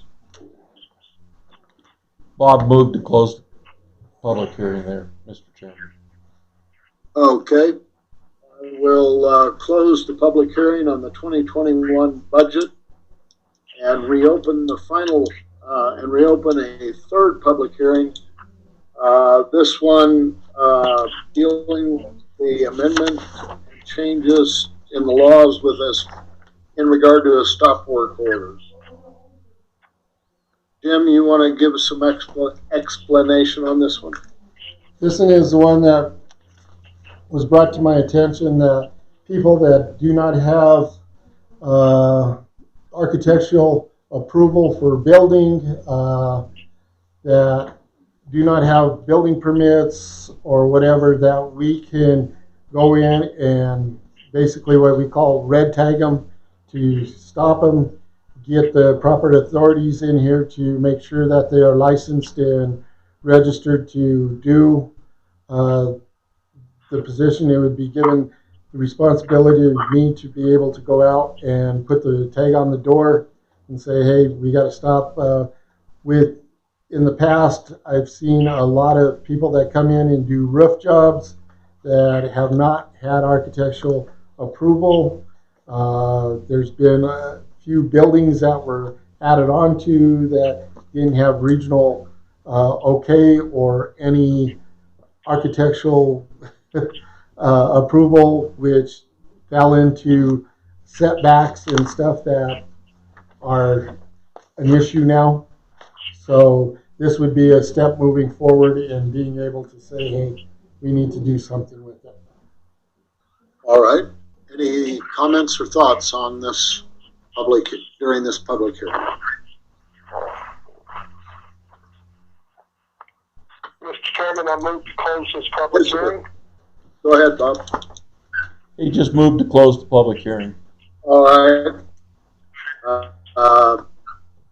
We will go ahead and, since there are no additional comments, close the final public hearing regarding the stop work order. We will reopen the regular meeting at 7:28 p.m. and continue with the agenda items. Mr. District Manager. Okay, agenda items, resolution 16-2020, 17-2020. They are in conjunction with the stop work order. It would be amending, giving the, let me read it here, resolution 16-2020, resolution of the Board of Directors of Colorado City Metropolitan District authorizing district manager and or managers designate to enforce architectural review requirements. And then resolution 17-2020, resolution of the Board of Directors, Colorado City District, amending rules and regulations to add provisions regarding architectural review and approval and covenant enforcement. Mr. Chairman, I move to accept these two resolutions. I'll We have a second it. motion to accept resolution 16 and 17-2020. Do I have a second? I'll second. Been moved and seconded. Any discussion?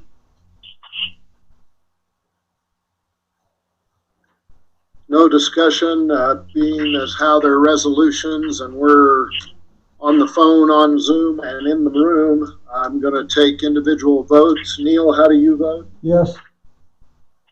Greg? Yes. Larry? Yes. Bob? Yes. Chair votes yes. Motion carries. Jim, resolution 19-2020. Okay, resolution 19-2020 is a resolution amending certain rates and fees scheduled Resolution 11, 2017, adopted on December of 2017. Resolution 15-2018, adopted 11 December 2018, and Resolution 2019, adopted. Whereas after due consideration and deliberation, the Board of Directors of Colorado City Metro District hereby declare that some rates and fee schedules contained in Resolution number 1-2, adopted 8 February 2000, we can go through all of that, be null and void, and whereas the order of balance of the calendar year for 2021 budget, the Board of Directors hereby resolves to decrease certain rates and fees for the year of 2021. And therefore, it is resolved as follows. Mr. Chairman, Mr. Chairman, I make a motion to approve this resolution. We have a motion on the floor to approve Resolution 19-2020. Do I have a second? I second it. Mr. Chairman. Been moved and seconded. Any discussion? Yes, Mr. Chairman, I think we need to make an amendment to that, to change the bulk water standpipe charge to the .025. Is that okay, Bob? Okay, Harry, okay? Okay. Okay, so we will be voting on Resolution 19-2020 with the one typo correction. Thank you, Neil. Any other discussion? Mr. Chairman, I'd like to speak. Yes, you may. Go ahead, Bob. Again, I'd like to reiterate, I think we're stretching it a little too far for the tap fees, and that's just a personal position. And it's my job, even though it's a personal position, for me to look out for the best interests of the community, and I feel it would be the best interest of the community not to have a fee this high. I yield. Thank you, Bob. Let's go to vote. Greg? Yes. Yes or no? Harry? Yes. Bob? No. Chair votes yes, and Neil? Yes. Motion carries 4-1. Jim, Resolution 20-2020. Okay, Resolution 2020, resolution to adopt budget, a resolution summarizing expenditures, revenues for each fund, and adopting a budget for the Colorado City Metro District, Colorado City, Colorado, for the calendar year beginning January 1st, 2021, and ending December 31st of 2021. So that's a misprint on the agenda, correct? We're actually voting on it, the 2021 budget, correct? Yes. Okay. So Resolution 20-2020 deals with the adoption of the 2021 budget. Yes. Do I have a misprint there? Yeah, it says 2020 budget. Okay. Sorry. Do I have a motion to adopt that? Mr. Chairman, I'll make a motion to adopt the resolution 21-2020. No, 2020. 2020. The resolution is I'm on wrong. for the Okay, 2020. 2020s. So I have a motion to adopt Resolution 20-2020. Do I have a second? I'll second it. I will second it. Okay, I have 2 seconds. Discussion. Call the question. I'd like to speak. Go ahead, Bob. I haven't even got this in my general packet. Was it not included in the general packet? Yeah, it was. It should be right behind your budget. It was the last page of the budget was the resolution. I have it on our, I'll put it up front. The last page of the budget. I'm mixed up here. No, your guys is in the book is on the front of the budget, and then is in the packet was on the back page of the budget. It should have been there with the resolutions. I'm scrolling. Did you find it, Bob? I have not yet. I'm still scrolling through. I have 84 pages, and I'm scrolling as fast as I can here to try to bump it up. I think I may have found it. While Bob is 20. while Bob's looking for that, is there 20. resolution I have 20? 23, 20. It should be before that. That's further down. We got 17, I have 21, 2020. Is that the one we're on? No, it's 20. I don't have it in this pack. 20, 2020. Yes, sir. Resolution summarizing expenditures. No. Yes. Yeah. Yes, it's the 2021 budget, but the resolution is 2020. Green section. Yeah, got it. Are you, Mr. Chairman? All right. Any other discussion? I call the question. Okay, I have a motion and a second to adopt Resolution 20-2020, which deals with the 2021 budget. Harry, how do you vote? Yes. Bob? Bob? Yes. 4 votes yes. Neil? Yes. Greg? Yes. Motion carries. Jim, Resolution 21-2020. Okay, Resolution 21-2020, resolution of the Board of Directors, Colorado City Metro District, adopting supplemental budget and appropriations for 2020. All right. Can I get a motion? It basically brings this current year's budget into balance. I'll make a motion to adopt resolution 21-2020. I have a motion on the floor. Do I have a second? I'll second. Been moved and second that we adopt Resolution 21-2020, the amended 2020 budget. Any discussion? I'd like to speak. Go ahead. I think we're pushing the limits on this. I know we need to adopt a amended resolution or amended budget, but I think these numbers are way too much. I think we should have held on to some money and put it into other situations such as the depreciation, which could be used to replace broken water lines and other things.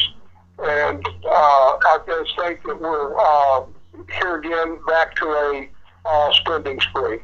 I yield. Yvonne,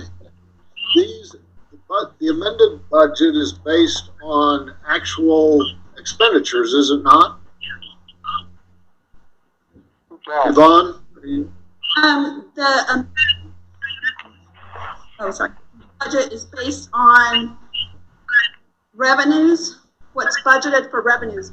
So anything over, I think we use a threshold of around 1,000. So if we're over 1,000 in what we budgeted, that's what's going on in the budget amendment. Okay. So this budget, as it's amended today, basically reflects what the auditors get, everybody gets as, or the financial history of 2020 at the Colorado City Metro District, correct? Yes, it doesn't mean that we are spending it. It means that this is money that we are in excess of our budget. Okay, so that money's still there. It's not going anywhere. No. Well, the schedule is appropriating it, the overage to those different funds. So capital, depreciation, capital outlay. That's the next resolution. Oh, I'm sorry. Okay. Okay. Or not the All right. next, the following one. Any other questions about Resolution 21-2020? Mr. Chairman, as I understand it, this resolution is basically to correct the budget for 2020. That we have, Is that correct? yes, that we have extra money. Yes. Thank you. Mr. Okay. Chairman, Yes, sir. yes, this budget is, this resolution is to correct the budget, but it's to correct it and put the overage into a spending account. Yes. No, it isn't. It's Well, the appropriation one is that part of it. This is Yes, to allow us to keep the revenue in these funds. Yeah, this is two and different spend it. amendments there, Bob. So this I is understand that, but we're appropriating money that we're going to spend and balancing the budget by doing that with this resolution. Not in this resolution, we're not. Yes, this resolution is the balancing of the budget. Yes. Okay, it's a balancing of the budget because we're appropriating money, and if we appropriate the money without balancing the budget, then we're in trouble. So yes, both of them are tied together as one, even though they're separate resolutions. Yeah, they do work together, along with setting the mill levies, which connects with the revenues. So this is projected, it's projected or actual, we do have some actuals, revenue, and then how we're gonna spend the revenue throughout 2021, and so it should be balanced, yes. Correct. For 2021 or through the end of 2020? 2020. Yes. Yes, 2020. Okay, any other discussion? Call the question. Okay, voice votes, Bob? No. I'm sorry, did you say no? He said no. All right. Chair votes yes. Neil? yes. Greg? Yes. Terry? Yes. Motion carries. Resolution 22-2020, setting mill levy. Jim? Okay, Colorado City Metropolitan District Resolution 22-2020, resolution to set mill levies, a resolution levying general property taxes for the year 2020 to help defray the costs of government for the Colorado City Metropolitan District. Colorado City, Colorado for the 2020, it should be actually, I'm sorry, should be 2021 budget year. I got that wrong. And the mill levy is the same as last year, correct? No. What is the difference and how did that happen? Our mill levy is 17.967 usually, with what we over collected for fees and through Tabor, it dropped the mill levy to 16.592. So we lost Okay, 1.375 mils. Now, that mill levy, let's say we just don't exceed Tabor this coming year, goes back to the 17,967. Yes. Okay, No, it doesn't, it You doesn't. don't? No.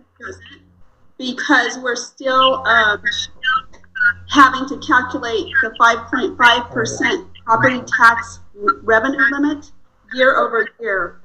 So what I'm saying is the 17.967 only goes away if there's some other legislated reason. It doesn't have to be reapproved by voters or reapproved. Okay, That's static, it's just the amount that we reduce it by. It got could, it. So, yeah, so it's static. That's the word I wanted. Thank you. Okay, so do I have a motion to approve the studying of the mill levies? I'll make said motion. I have a motion to approve resolution 22-2020. Do I have a I'll second it, and you're starting to break up pretty moved good. and seconded? Okay, any discussion? Mr. Chairman, Quickly, that, I believe we still need to make the amendment there to include the typo correction. Yeah, for the Yeah, I agree. 2021. Bob, is that okay? It's okay with me. Bob, you made the original motion. Okay, all right. yes. So, any other discussion? Quickly, Okay, we are going to be Hold voting on, Mr. resolution Chairman, Bob's is 22. asking for a discussion. All right, go ahead, Bob. I just want to point out this is just basically housekeeping that must be done, but make note that to everyone that because we are financially responsible, we are actually giving money back by lowering this rate. All right. Okay, so we are voting on resolution 22-2020 with the typo corrected. Chair votes first in this one. I say yes. Neil? Yes? Greg? Yes. Harry? Yes. Bob? Yes. Motion carries. Resolution 23-2020, appropriating sums of money. Jim? Okay, Colorado City Metropolitan District, Resolution 23-2020, resolution to appropriate sums of money. A resolution appropriating sums of money to the various funds and spending agencies in the amount and for the purpose as setting below for Colorado City Metropolitan District, Colorado City, Colorado for the 20, I did it again. 2020, yeah, no, that's right, the 2020 budget year. So this is where Bob was saying that this is a spending spree. No, after talking, we put 25,000 into capital improvements. I figured we did put 25,000 in our budget for next year for a roof. I figured if we need to, we could use this as overage if we needed it or not. We also dropped 20,000 into depreciation. If you look in your depreciation column there, we're not spending it all. We're throwing a lot of it in there, from water to sewer to golf. You know, we're appropriating money to depreciation where we didn't have it before. There is a new column on this as being depreciation. Okay. I make a motion, we approve resolution 23-2020. I have a motion to approve resolution 23-2020. Do I have a second? I'll second. Moved and seconded. Discussion.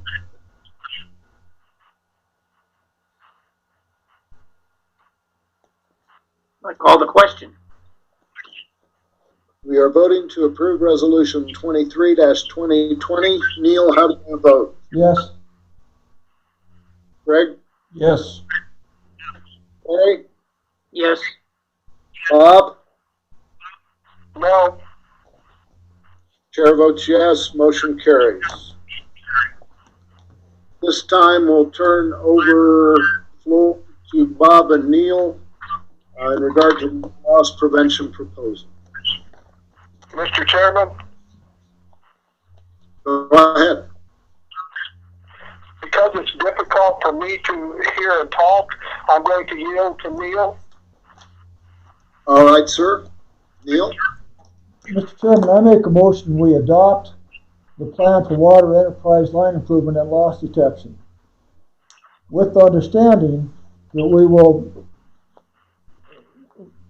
in the future, come back with plans as to how to implement that in a checks and balances nature, to where we can make sure that things are going to happen. But for the time, we need to get started. So I make a motion, we adopt this plan. So I'll second. Okay, we have a motion on the floor to adopt the loss prevention program developed by Bob and Neil. We have a second. Any discussion? Mr. Chairman, I'd like to quickly speak on that. Sure. I don't, it's difficult to do this on the phone, but basically what I wanted to say about this is the plan pretty much stands as is, and what Director Elliott was speaking about is checks and balances, such as a couple of definitions need to be developed, and expectations need to be developed, and reviews of how the program is operating. We have discussed, it's not set in stone, but we've discussed a review quarterly of where we're at, and that would go on through the years, not just immediately, but so that the board, whether it be this board or a future board, is up to date quarterly on what's happening in this department. I know Public Works will be handling this section of what we're laying out, but it still needs that review, because the board will need to appropriate sums of money, whether it be grants or overages or just outright budgeting. I yield. Okay, any other discussion? I'd like to thank Bob and Neil for the work they've done on this, and I wholeheartedly agree with Neil's statement that even though it'll be changed and adjusted and a living document, we need to start somewhere. Any other discussion? So I have a motion on the floor and a second to adopt the loss prevention proposal created by Bob and Neil. Greg, how do you vote? Yes. Harry? Yes. Bob? Yes. Chair votes yes. Neil? Yes, Motion carried. I should have voted no. Jim, do you want to talk about what kind of motion you want for the sealed beds on the equipment? Just to give me direction as to if we want to put this equipment out for bid, and if we should have any reserves. Word, he's asking for direction. Other than the stuff that Donnie put out about the tires, because I think those are going to be kind of hard to sell on a sealed bid.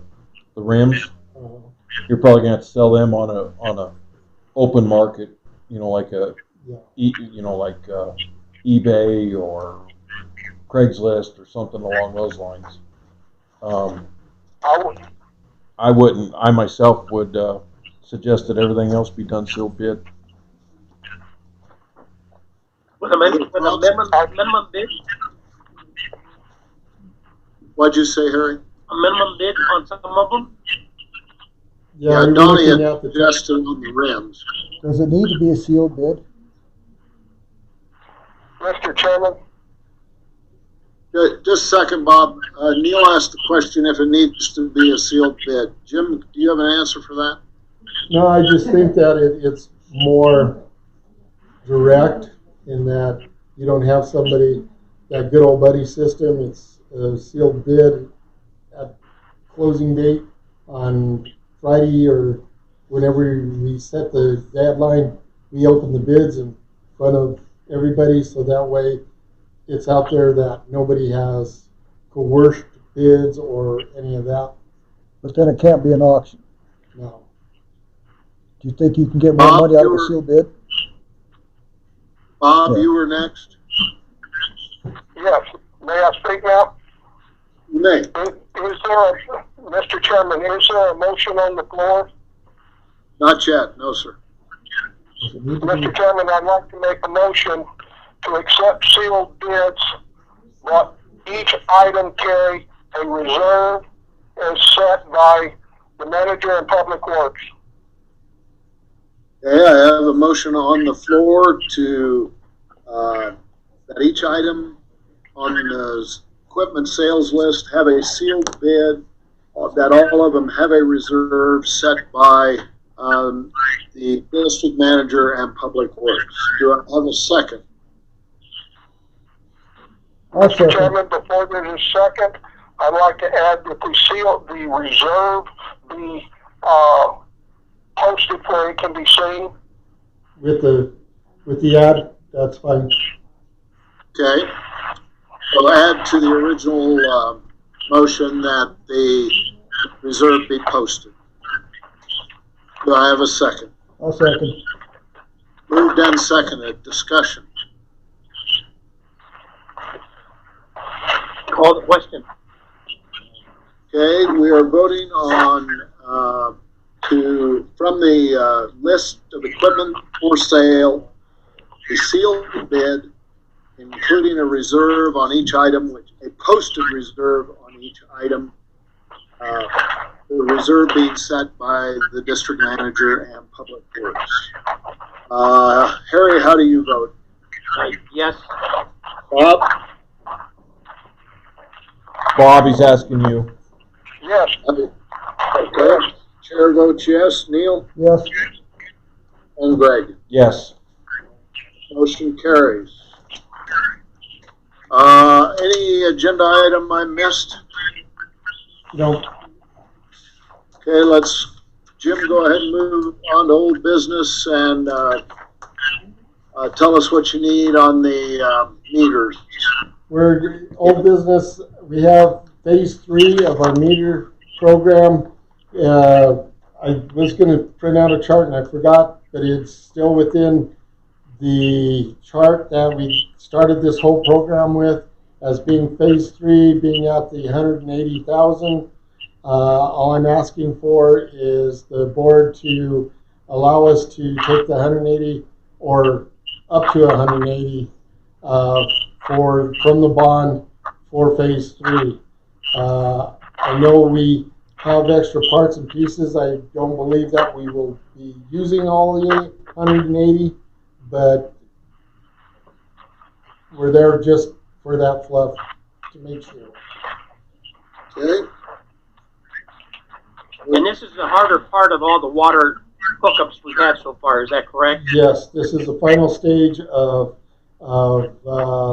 compound meters, older meter pits that have been there since 1960. So pipe is going to be brittler, all Okay. I make a motion that we approve up to $180,000 for the purchase of meters and equipment to complete the project. Okay. So what I heard Harry say was that he moves that we appropriate up to 180,000 for phase 3 of the water meter project. that, out of That is our correct. bond fund. Out of the bond Out of fund. bond funds. Yep, out of bond funds. Thank you. Okay? Do I have a second? I'll second. Been moved in second. Discussion? Mr. Chairman? Yes, sir. Not much of a discussion, I guess, but a request is that we've lost the spreadsheets as far as the progress on that. And I would like to request that we get a spreadsheet as to the progress on the meter replacement on all the phases for our next meeting. Okay. Jim, is that doable? Yeah, I'll give it Donnie and what he spent so far in 1 and 2 and where we're at. Thank you. Any other discussion or questions? Okay, let's vote. Bob, how do you vote? No.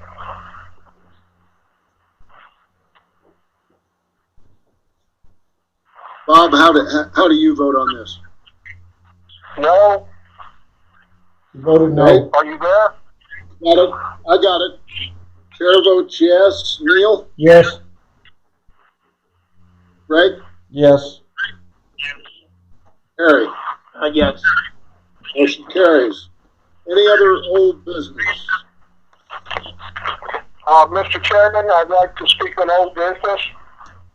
Go ahead. I'd like an update on the progress of getting the dual well online. This is something we've discussed many times. I know Donnie just got a report last night. I hadn't had a chance to look at it today as to what it was. Donnie, did you get a chance to go through it? Yeah, so I've gone through it just briefly looking at it. I got a bid for Hydro Resources, who is the one well company that we had in initially. So we're looking at, I don't have the finite details, just the bottom total on it was about $63,000 for them to come in and do that. I want to see if there's any caveats or guarantees of that before I brought it to the board.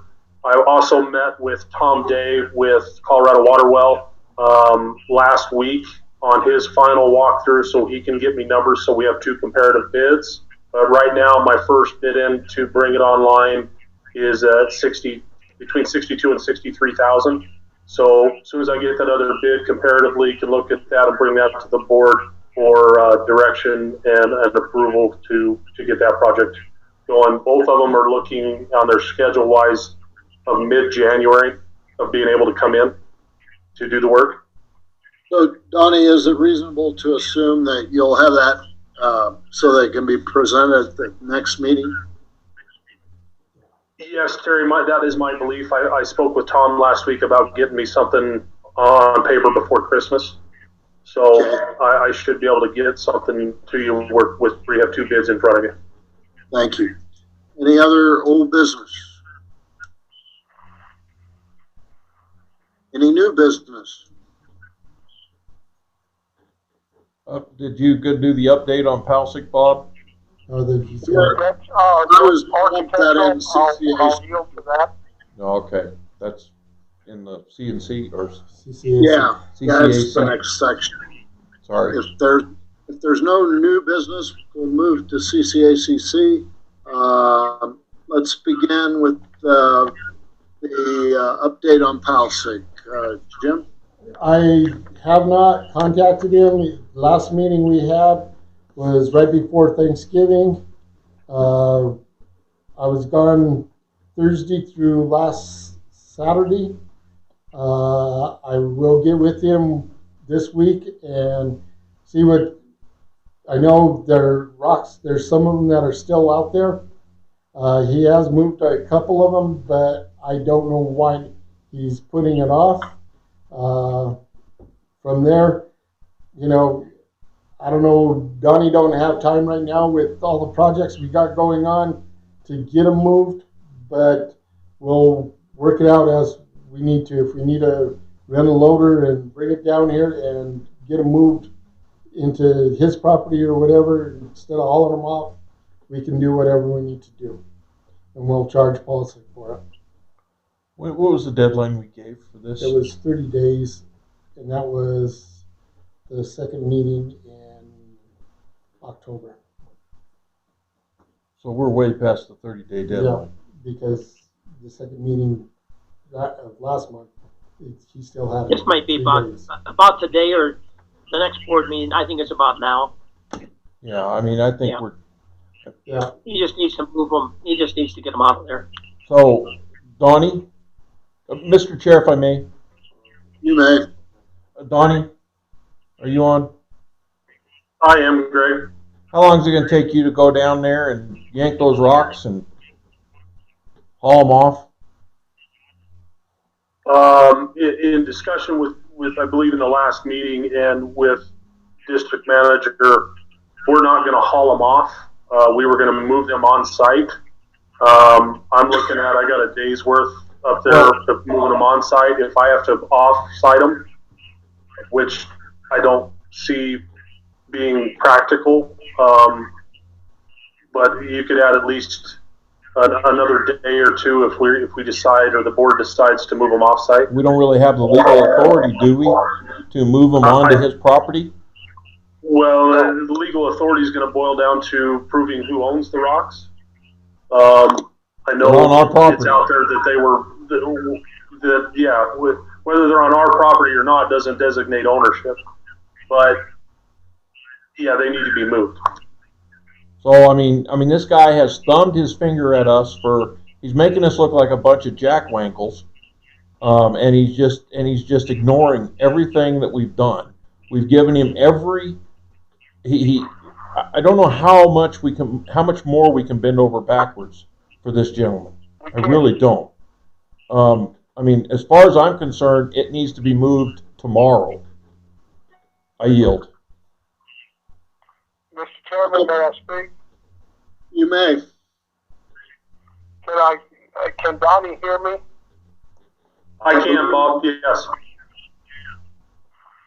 Donnie, Yes. over there are the roadway lines / property lines fairly delineable where you know where you're at? Yeah, I think between the assessor site and verifying lots as far as what is his, because I know he owns on the other side of the road, just going off of the road easement and taking a measurement from center line, I can add some fluff and add an extra 10 feet and make sure that we moved him on to his property. I don't disagree with Mr. Collins on this. I'd like to get it done and off of my list. It's going to take me a day to do it, but it's your guys' accidentally step on him. What I was didn't that, hear Bob? that. Repeat that, Bob. I don't want Public Works to accidentally go onto someone else's property, only on our public right of way.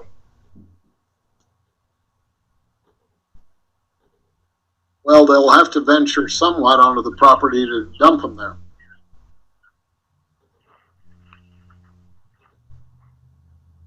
I think maybe city manager can talk to him and work it out, hopefully. Well, This will be the last that talk would be at all. right. That's We intentional. tried that. yeah, I mean, I'm sorry, but we've talked to the man. We've been over backwards as a board to work with him, and he just basically has thumbed his nose at us and said no, he's not going to do it. So, I mean, we've got to get this done. It's got to be taken care of, or we might as well just forget about covenants because we're not even capable of enforcing our own property. So we've got to get this done, guys. It's just got to be done. Mr. Chairman, if I may, You may, Neil.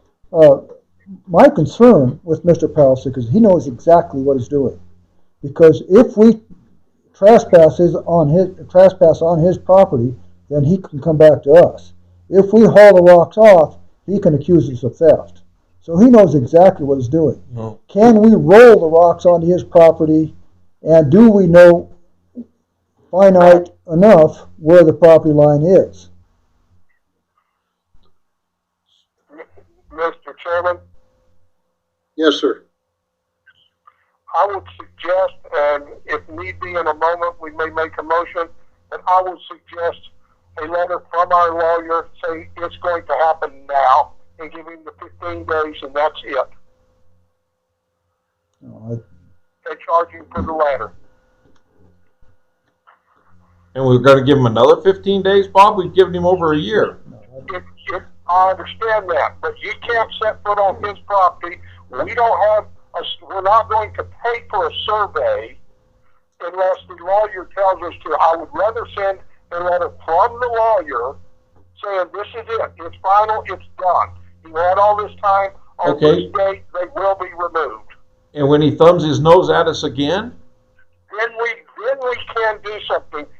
We can do whatever the lawyer says do. This is the problem where we need a real estate lawyer, because I'm afraid it's going to come down, and you, Mr. Collins, understand this as well, when it comes to evictions and stuff like that. We don't want to cross the line. Now, removing the rocks from our property, because it's our property he's got the rocks on. That's right. Okay, I don't care who it belongs to, it's like removing. We're on our property. Yeah, and it's They like won't removing possess our property. is it not like removing a derelict vehicle that's on our property?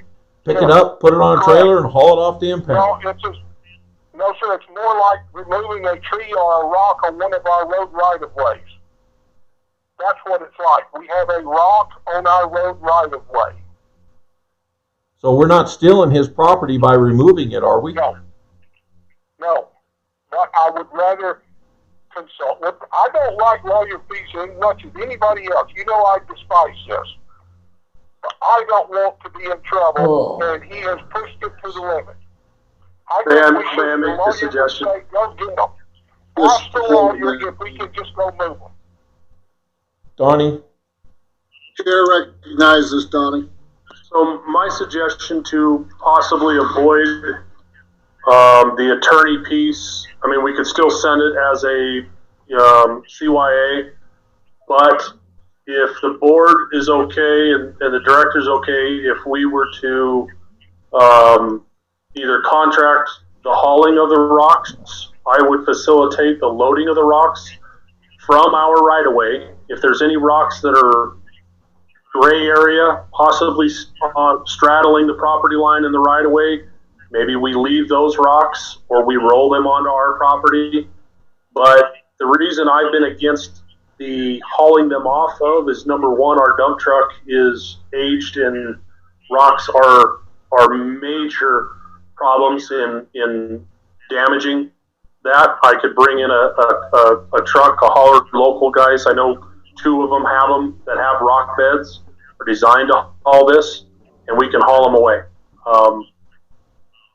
I'm with Greg and Bob on this as far as we don't want to encroach on his property.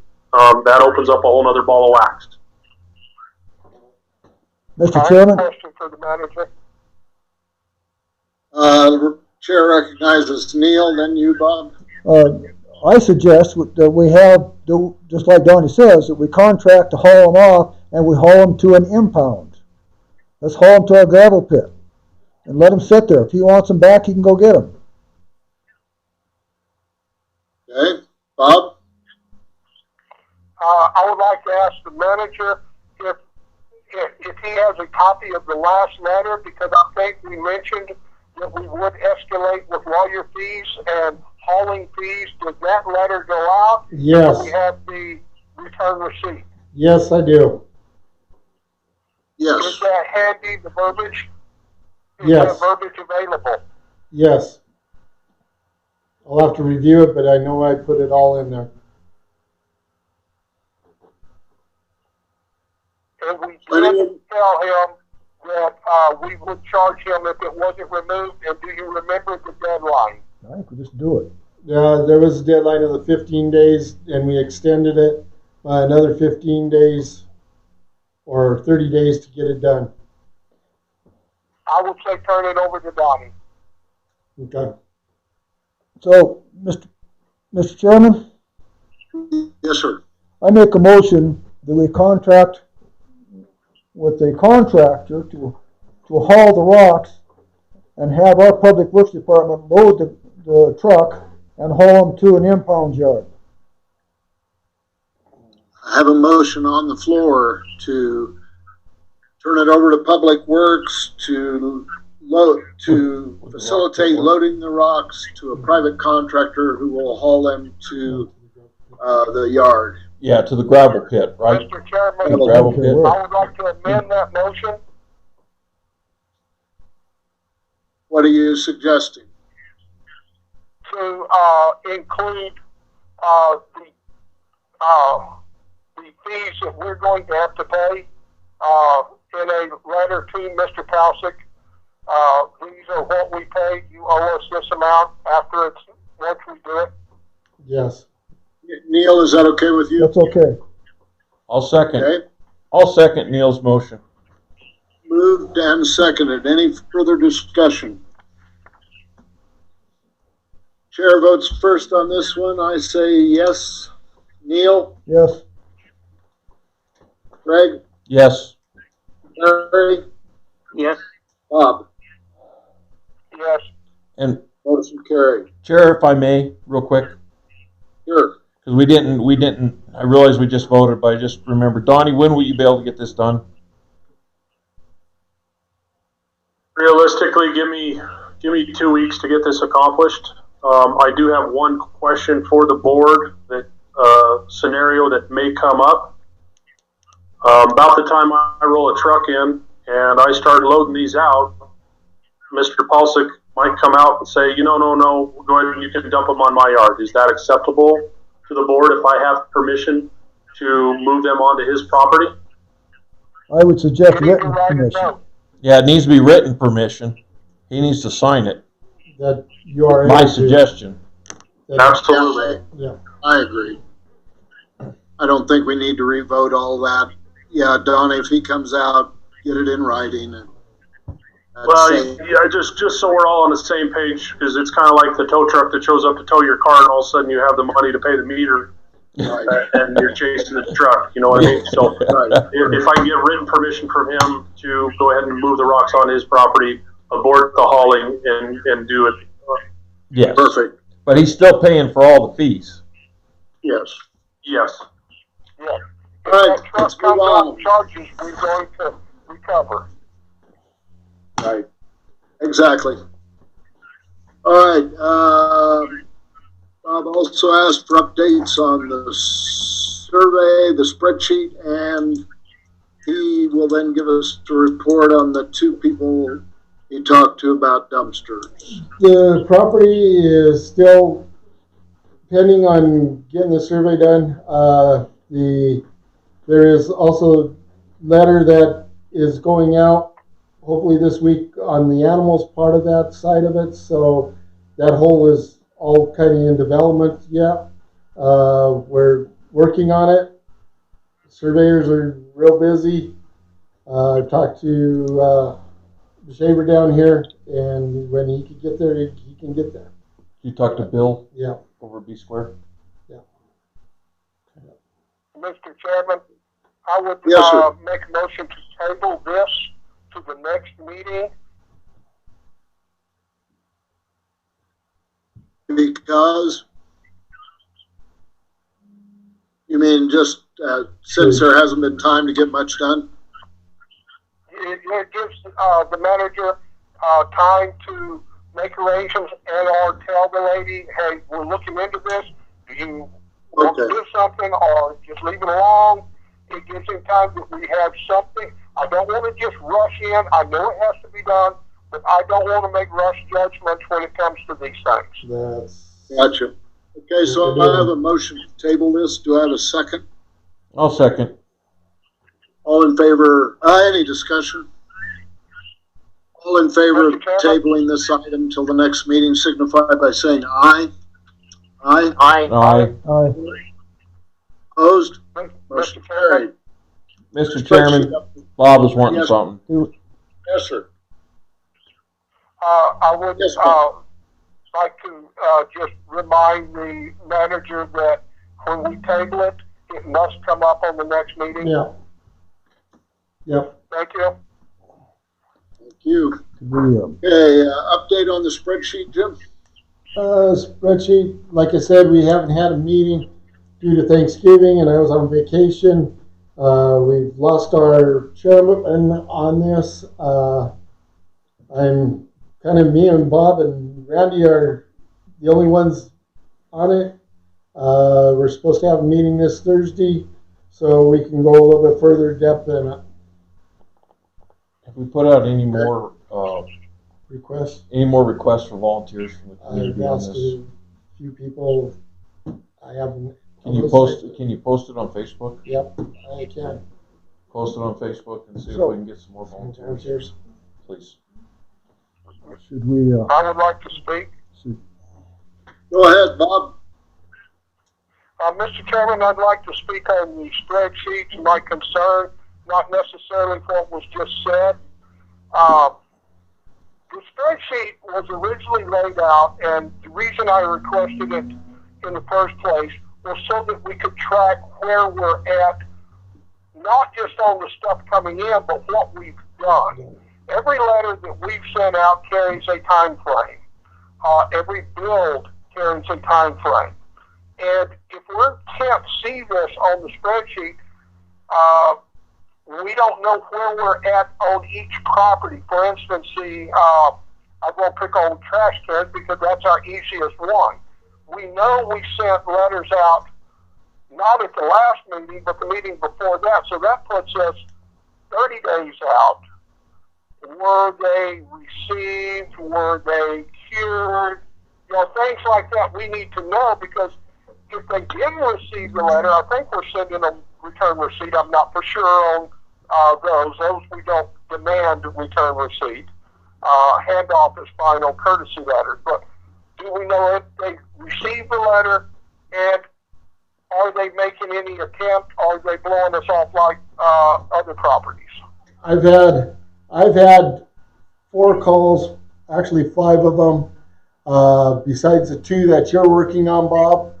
I'm wanting to see what you end up with on your end of, and I'd like to have a meeting with you. That in a few minutes. Huh? I know, but I'd like to.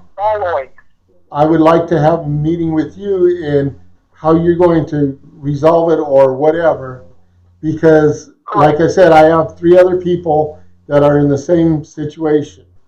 That. And that's fine. I'll be happy to meet with you in the next few days. It depends on whether or not I can. I've got a medical condition right now. That's the only reason I'm not down there. Okay. I'm not sick. It's a physical injury. Okay. Yes, I will meet with you on that, and I will talk about those in just a moment. I just wanted to reiterate to the board, the reason for the spreadsheet is not just to pick on people. It's so that, like Mr. Powell said, we need to stay in a timeline and do things in order. I spoke with Director Elliott today about not just the timeline, but following the rules that we've already set in place, so that we don't get ourselves in trouble of treating somebody different, or you gave him 30 days instead of 15 days or something like that. And that's where the spreadsheet comes in. And each time I would say that there's a CCAAC meeting, that they actually review the spreadsheet to make sure it's current, so that when it's handed off to the board, I would guess a few days later, then we're all on the same page of where we're in the timeline. Because I've had one, Bob, the one with cars. He asked if he could have until the end of the month, because he is buying another piece of property somewhere else where he's going to be moving this property. I said, I understand that, but he is working with us. He's welcome to send his responses to the board. Okay. So let me interrupt you, because basically that has been done. There has not been a CCACC meeting because of Thanksgiving and Jim being on vacation. So what I hear you saying is, when they meet again, update the spreadsheet and present it to the board. Yes. Correct? May I ask when the next meeting is? It's coming this Thursday. Is that right, Jim? Yes. Did I hear you right? And I know Randy won't be here. He called me and already said he won't be here, but me and Bob can work on it. Okay. Bob, go ahead and give you your report. I think that's the last item on the CCACC. Yeah, we got the ladies here would like to speak to Mr. Chairman. Oh, I can't see them. Do they want to speak before? Would you like to speak now, ladies? Yes, they would like to speak now. They probably want to go home. Okay. If you could you come up just a little bit closer so they can hear you on this stuff here? Sure. We live in Unit 9. Please give your name and address. My name and my Address. My name is Shalene Sedella, and I live at 4113 West Jefferson Boulevard.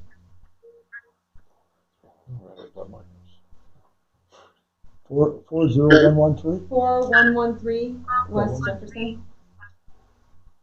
Okay.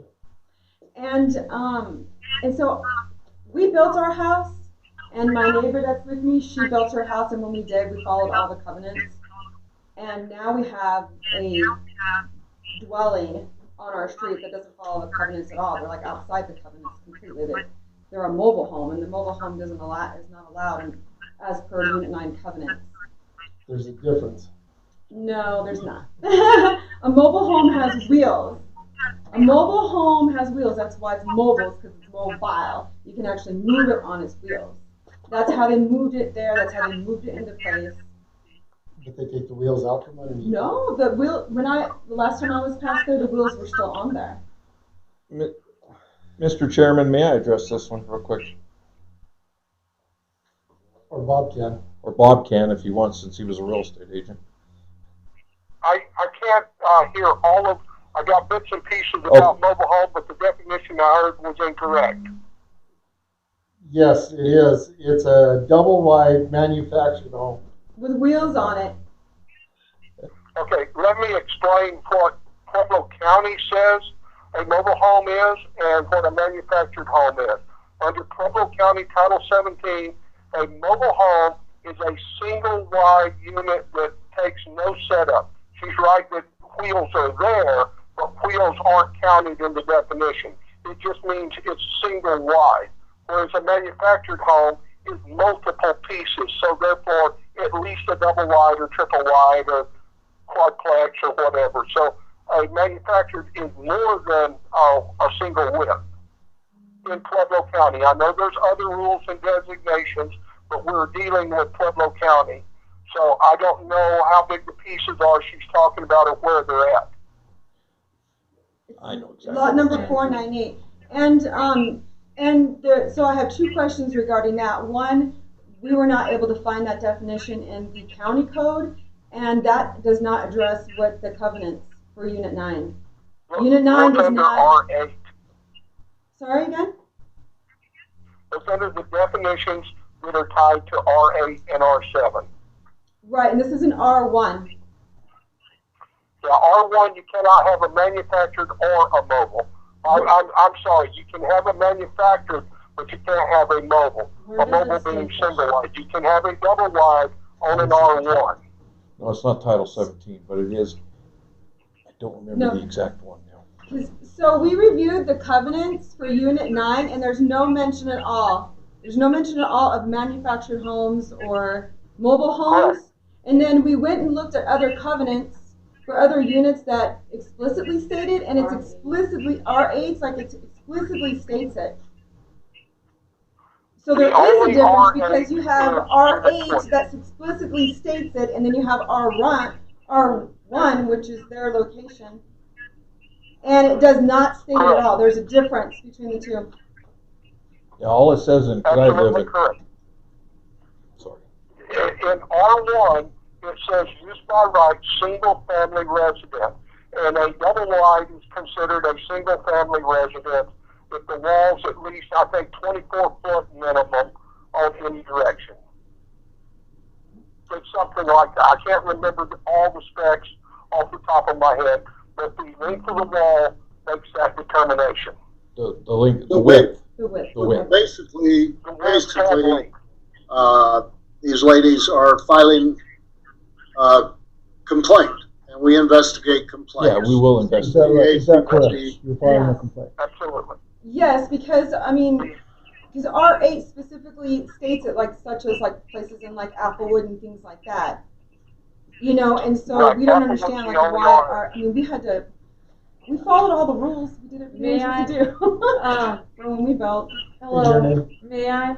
My name's Gina Mangino. I live at 4044 West Jefferson. We built our home 15 years ago, and in 15 years we have not seen a mobile home nor a manufactured home. I'm having trouble finding the definition of the manufactured home and where it's allowable in R1. That's the bottom line. The thing is, I can help you with that. go ahead, Bob. Bob, go ahead. I said I will be happy to help them locate the definitions. I know where they're at. Thank you. As we are very concerned, uh, along with our neighbors, of course, that there will be more being built. And we feel that since we fully and duly complied with both CCMD covenants and Pueblo County regs, that this is not allowable. Mr. Manager, would you please forward my phone number to these people? Right. Sure will, Bob. I'll give you his phone number. Okay. He can Mr. Chairman, explain it out. may I? You may, Neil. That specific house that you are referring to, I'm sure it's the one I'm thinking of as well. When that was brought in front of the board for approval, that was my concern as well, is that it was a mobile home going into the area. And so I did check on the Title 17, Title 8, went through, I researched exhaustively in the Pueblo County regs and in the Pueblo County rules.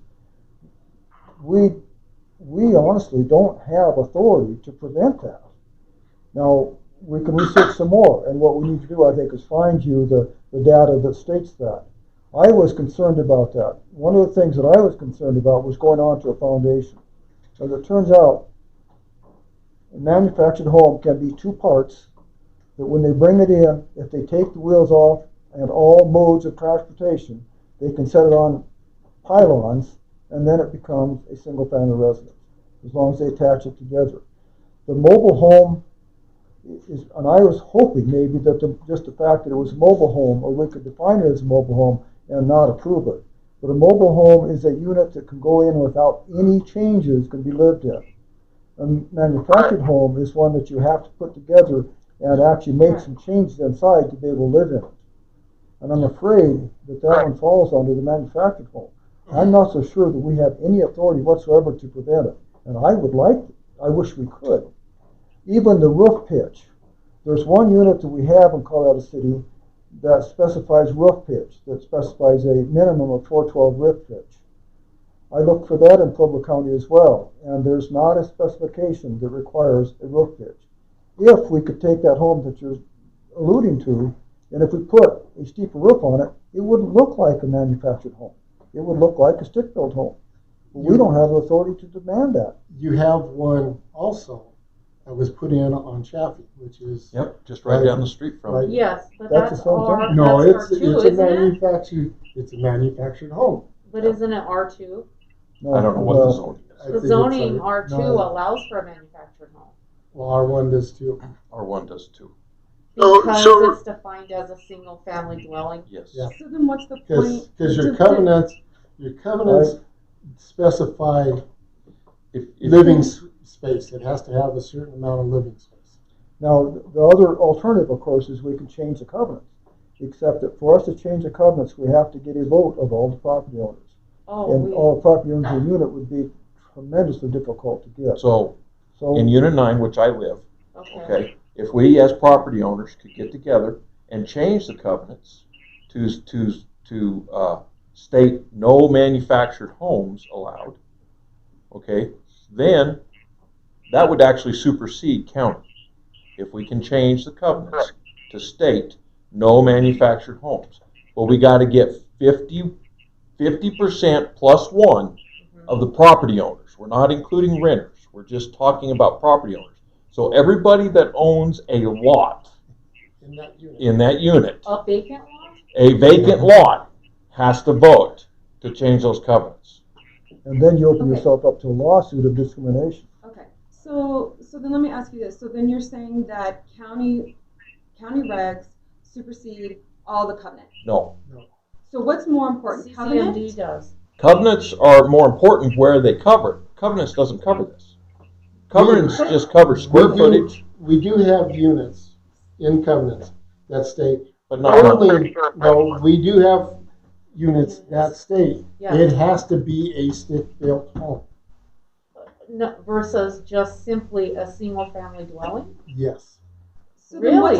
what's the point of having So an there R2? are some covenants that Then what's the change. point of having all these different zoning?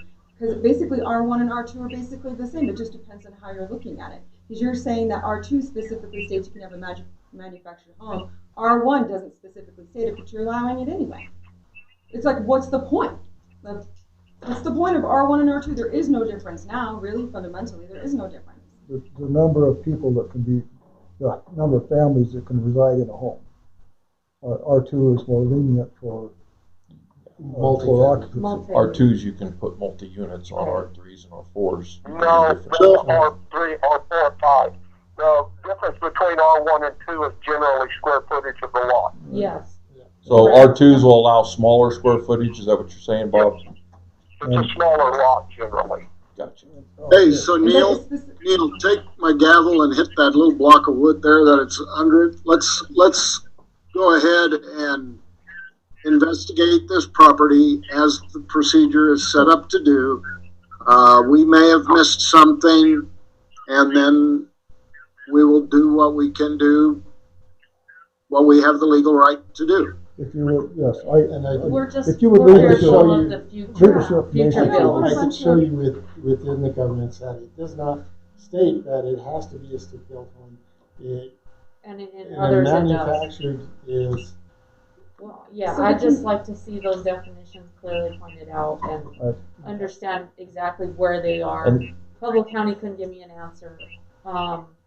And the whole point is, we just don't wanna see additional, you know. Absolutely. If you made an allowance here, that's fine, but, we wanna know why, that, you know, that there could be additional. I think we need to get you the There could be, information. Okay. there could be more, right? If somebody else, everybody's buying up property. We- You know, like you're saying, Right, they're and all if burning it's down here, they're one- coming here, and they're all gonna wanna put In what- manufactured homes or mobile homes. but I have also a contractor now that he's building 5, 6, 720 square foot houses. Well, yeah, there are Don't get me neighbors. started. Are those the lodges? Don't get me Those- started on well, those Little lodges. yeah. cabins. Oh, cabins. Well, Don't get me started They're on the Well, cabin. but it's within what the covenant Within that says. covenant, on that side of Jefferson, of course. May I Jim? ask one more question, just very quickly? So the change of covenants, I know it's a long shot. Who would have to initiate that? Would it have to be the Metro District? Or No, would it be just a It'd be the property. resident? it would have to be a That would property have to owner. We literally actually don't send have the authority. mass letters out. Yep. You'd have And to- you're never gonna get a response back from the vacant lot owners, because they live everywhere. Correct? I mean, likely. You gotta get 50% plus one. Yeah. And so, like, when it comes to those houses that you were talking about, the cabins, they're within covenants, but is there a particular reason why they all have to look exactly the same? I mean, isn't there some sort of architectural, like, interest? Long But as they the house is meet, beautiful, long as they meet natural but tone. there's no discretion. There's no Earth discretion. tone. Tone. Yes, Does the that's what they told architectural us. Actually, it's board not have even any earth tones. discretion Yeah. whatsoever to say, you know, you Okay, can't guys, put guys. lodges? Okay. Yeah. Okay, that's, Yeah, we're getting off Yeah, the, let's let this go. So Bob We will will- send us we that will information investigate. directly. Yeah, I'll And give you'll you do his some- phone number. Yeah. Okay, and you we can call follow him. up with him. Yes, Okay. and follow up with him. Okay, And if you can't get any, come see me and I'll okay, show you within the covenants in themselves that Okay. it does not specify that okay. manufactured. I can show you all it's a that stuff dwelling. too, but All it says Okay. is dwelling, certain square footage without. we're gonna follow this We up would as a just regular like to- complaint to though, see right, it. Chair? Yes, sir. So you will get an answer. So do they give us their phone number? I'll Can get I it. just get it right now, or? Well, we're online here, but I'll give you, if you wanna copy that number down right there, just don't repeat it, please. And that's the gentleman that you can call. Okay, thank you so Okay. much. Okay, Okay, any other business? Bob wanted his review. Hello? Review on garbage cans? Yes. Oh, yeah, go ahead, Bob. Okay, here's where we're at on the two people that spoke at the last meeting. Now, both were speaking about the 3-yard dumpsters. One is in Unit 20 and one is in Unit 26. And I bring this up to make the point where we have to look at the covenant verbiage each time. unit 20, basically, well, both of them, in both units, Thank it you. says in a fenced service yard. Now, what's a fenced service yard? Basically, a spot with fence around it. It doesn't get into definitions. It doesn't say you can't see it or anything like that. Now, some units do say where it's out of sight, but these particular two units do not say that. However, the board approves fencing as to what type of fence it is. So the board chooses then whether they want it blind or see-through. It doesn't matter. You could approve chicken wire or cedar board. So that's up to the board there. But it's not specified in either of the two covenants. But here's the issue at hand. And even though they're the same complaint, trash can, and this is why I say we need to be careful and read the covenants. In Unit 20, like when you look at it, you can have it in a fenced service yard. This gentleman has possibly some space in front of his fence where he could put a small, what looks like a dog run or a little blind. You've seen them, they put them out for Local Jug and other places where they put the little three fence up with a gate on it where you can park it inside, whether it be big enough for a 3-yard or just a tote. There's a small one over on Lake Beckwith Drive that's just big enough for a tote. The people keep it behind that little fence, no issue. Here's the issue. In Unit 26, although it says in a fenced service yard, the gentleman cannot put it in the front of the house because the covenant that says in a fenced service yard is number 10, whereas number 15 in Unit 26 says that you cannot have a fence between the road or within the 20-foot setback of the property. So therefore, you can't have a fence in front of the house unless you set the house at the rear of the property in that unit. So, for instance, Mr. Collins said his neighbor used to live there, and this is his neighbor, if he remembers rightly. The neighbor to his left, as he was driving into a driveway, had a fence all the way out to the sidewalk. That's not allowed. You can't have any fence within the first 20 feet of the property. So this gentleman in Unit 26, after we read that, he said he didn't have a problem with it because he really wanted it on the side of the house. So he can put his fenced service yard on the side of the house. Whereas in Unit 20, this gentleman has no way to get within his fenced area on the sides or the back. But it doesn't include the 20-foot setback rule in Unit 20, so he is able. We're going to look at the survey and the pins to see if he has room in front of his fence to fence a small area for whatever he wants to do, whether it be a tote or a 3-yard dumpster. So my point is, we can't just say, oh, so put it in a fenced service yard, because some units, like one of them here, you can't have that service yard in the front yard, whereas the other unit, it's okay to have it in the front yard. So we have to be careful when we read these to read all of them and see if there's a covenant that overrides what we were thinking up above. I yield. So basically, what bottom line, what you're saying, Bob, is there is a way for both of them to take care of their needs within the covenants. We're looking at it. We have to do a measurement on one of them. One of them says it's not an issue. One of them just needs a measurement to see if we can do what he wants to do. If we can't do what he wants to do, then we will have to figure something else out within the rules. Right. Can I speak to this, Hey. Terry? Yes, sir. I thought about this. I drove by there and looked at a lot of those places, and I came up with an idea. I have it in writing, and Jim can show it to you guys and to Bob. And I think the first thing they need to do is because you have to put a fence up or something somewhere. That has to go through the architectural control committee. And I think the first thing they have to do is have a plot plan, just like you're building a fence around your house. Put your plot plan on, put your house in, all your measurements to your, if it's in the front of the house, you need to have your 2 pins, your setbacks, and everything else, and then say where you're going to put your dumpster, where the truck can get to it, if it's going to be a 3-yarder. And if there's no room in the place, like Bob just mentioned on some, then you're going to have to get a tote and get rid of the 3-yard dumpster. But I have it on a sheet, and Jim has a copy of it, of that, and I think you can look at that, and Bob can look at that. And I think a plot plan is what they need to start with. And say, where's my house, and where's all my markings, and what can I do where the truck can get to it? Because they're all different. Again, I'd like to point out to Director Hofstetter that in Unit 26, he cannot put it in the front yard because you're not allowed a fence in the front yard.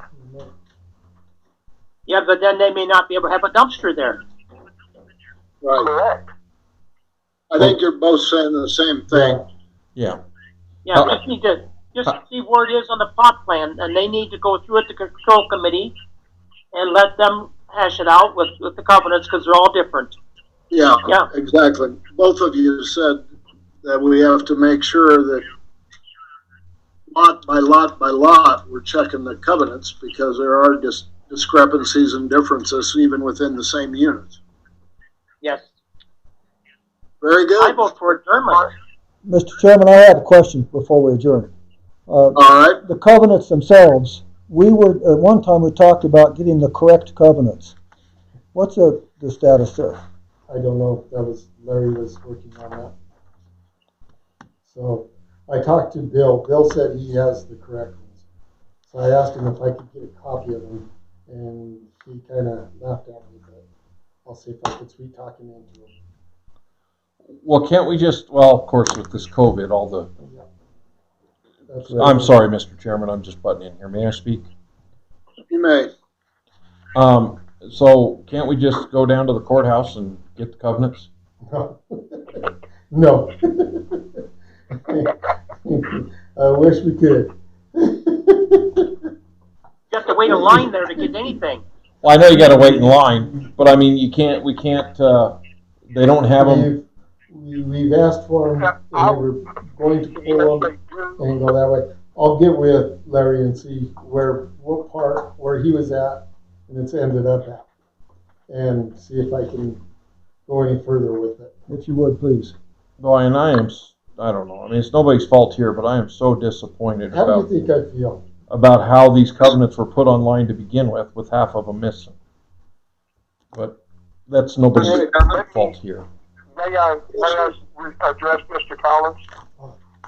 You can do it later on, I'll call you. Hey, I got Larry. Larry's on the line. He'd like to speak. Yeah, go ahead, Larry. Yeah, the last time I tried to get the covenants, they said it would be next year. Now that sounds ridiculous. He was supposed to give me a thumb drive that would have all the latest covenants digitized. It didn't happen. He can't get them. He can't get access to them. He is the supervisor of the registrar's office. And the supervisor, I worked with him. At one point we were scheduled 2 different times to pick him up, and he just can't get them. And because of the computer conversion that they went through. So he said it will be sometime next year before they can get it on the schedule. Combination of COVID and the computer conversion. It just killed him. Thank you. Thanks, Larry. Bob, did you have something you wanted to bring up? No, it can wait. Okay. Any other business, gentlemen? I got a question. We have meeting for December 29th. Schedule it, keep it on schedule. Okay. What do you want? It's up to the board. Are we going to have the end of the year things we need to do? We don't have anything. We kind of did it all tonight. It all had to be done before the 15th. Mr. Chairman, may I speak? You may. I would ask that we tentatively leave it in case something comes up, but allow the manager that if it's open, cancel it 3 days to a week before. Okay. Yeah, I think that's sensible. It is, yeah. The only bad thing is you have Christmas Eve falls on Thursday, Christmas falls on Friday, right? Yeah. So I'd have to let you know probably by the 22nd, 23rd. Yeah, you're gonna know before we go to Christmas if there's something we gotta deal with. Okay. You should know. Okay, any May I make another suggestion? Yes, sir. I would ask that the manager consult with the chair. The chair has the authority to cancel. Okay. All right. Chair accepts that authority. Anything else? All that power. Don't let it go to your head. Don't let it go to- I vote for adjournment. Amen. I second that. Motion approved. Have a nice day. See you I guys. didn't get the vote. Bye-bye, guys. Bye. Yeah. See you, Bob. See, that's now Okay. I guess.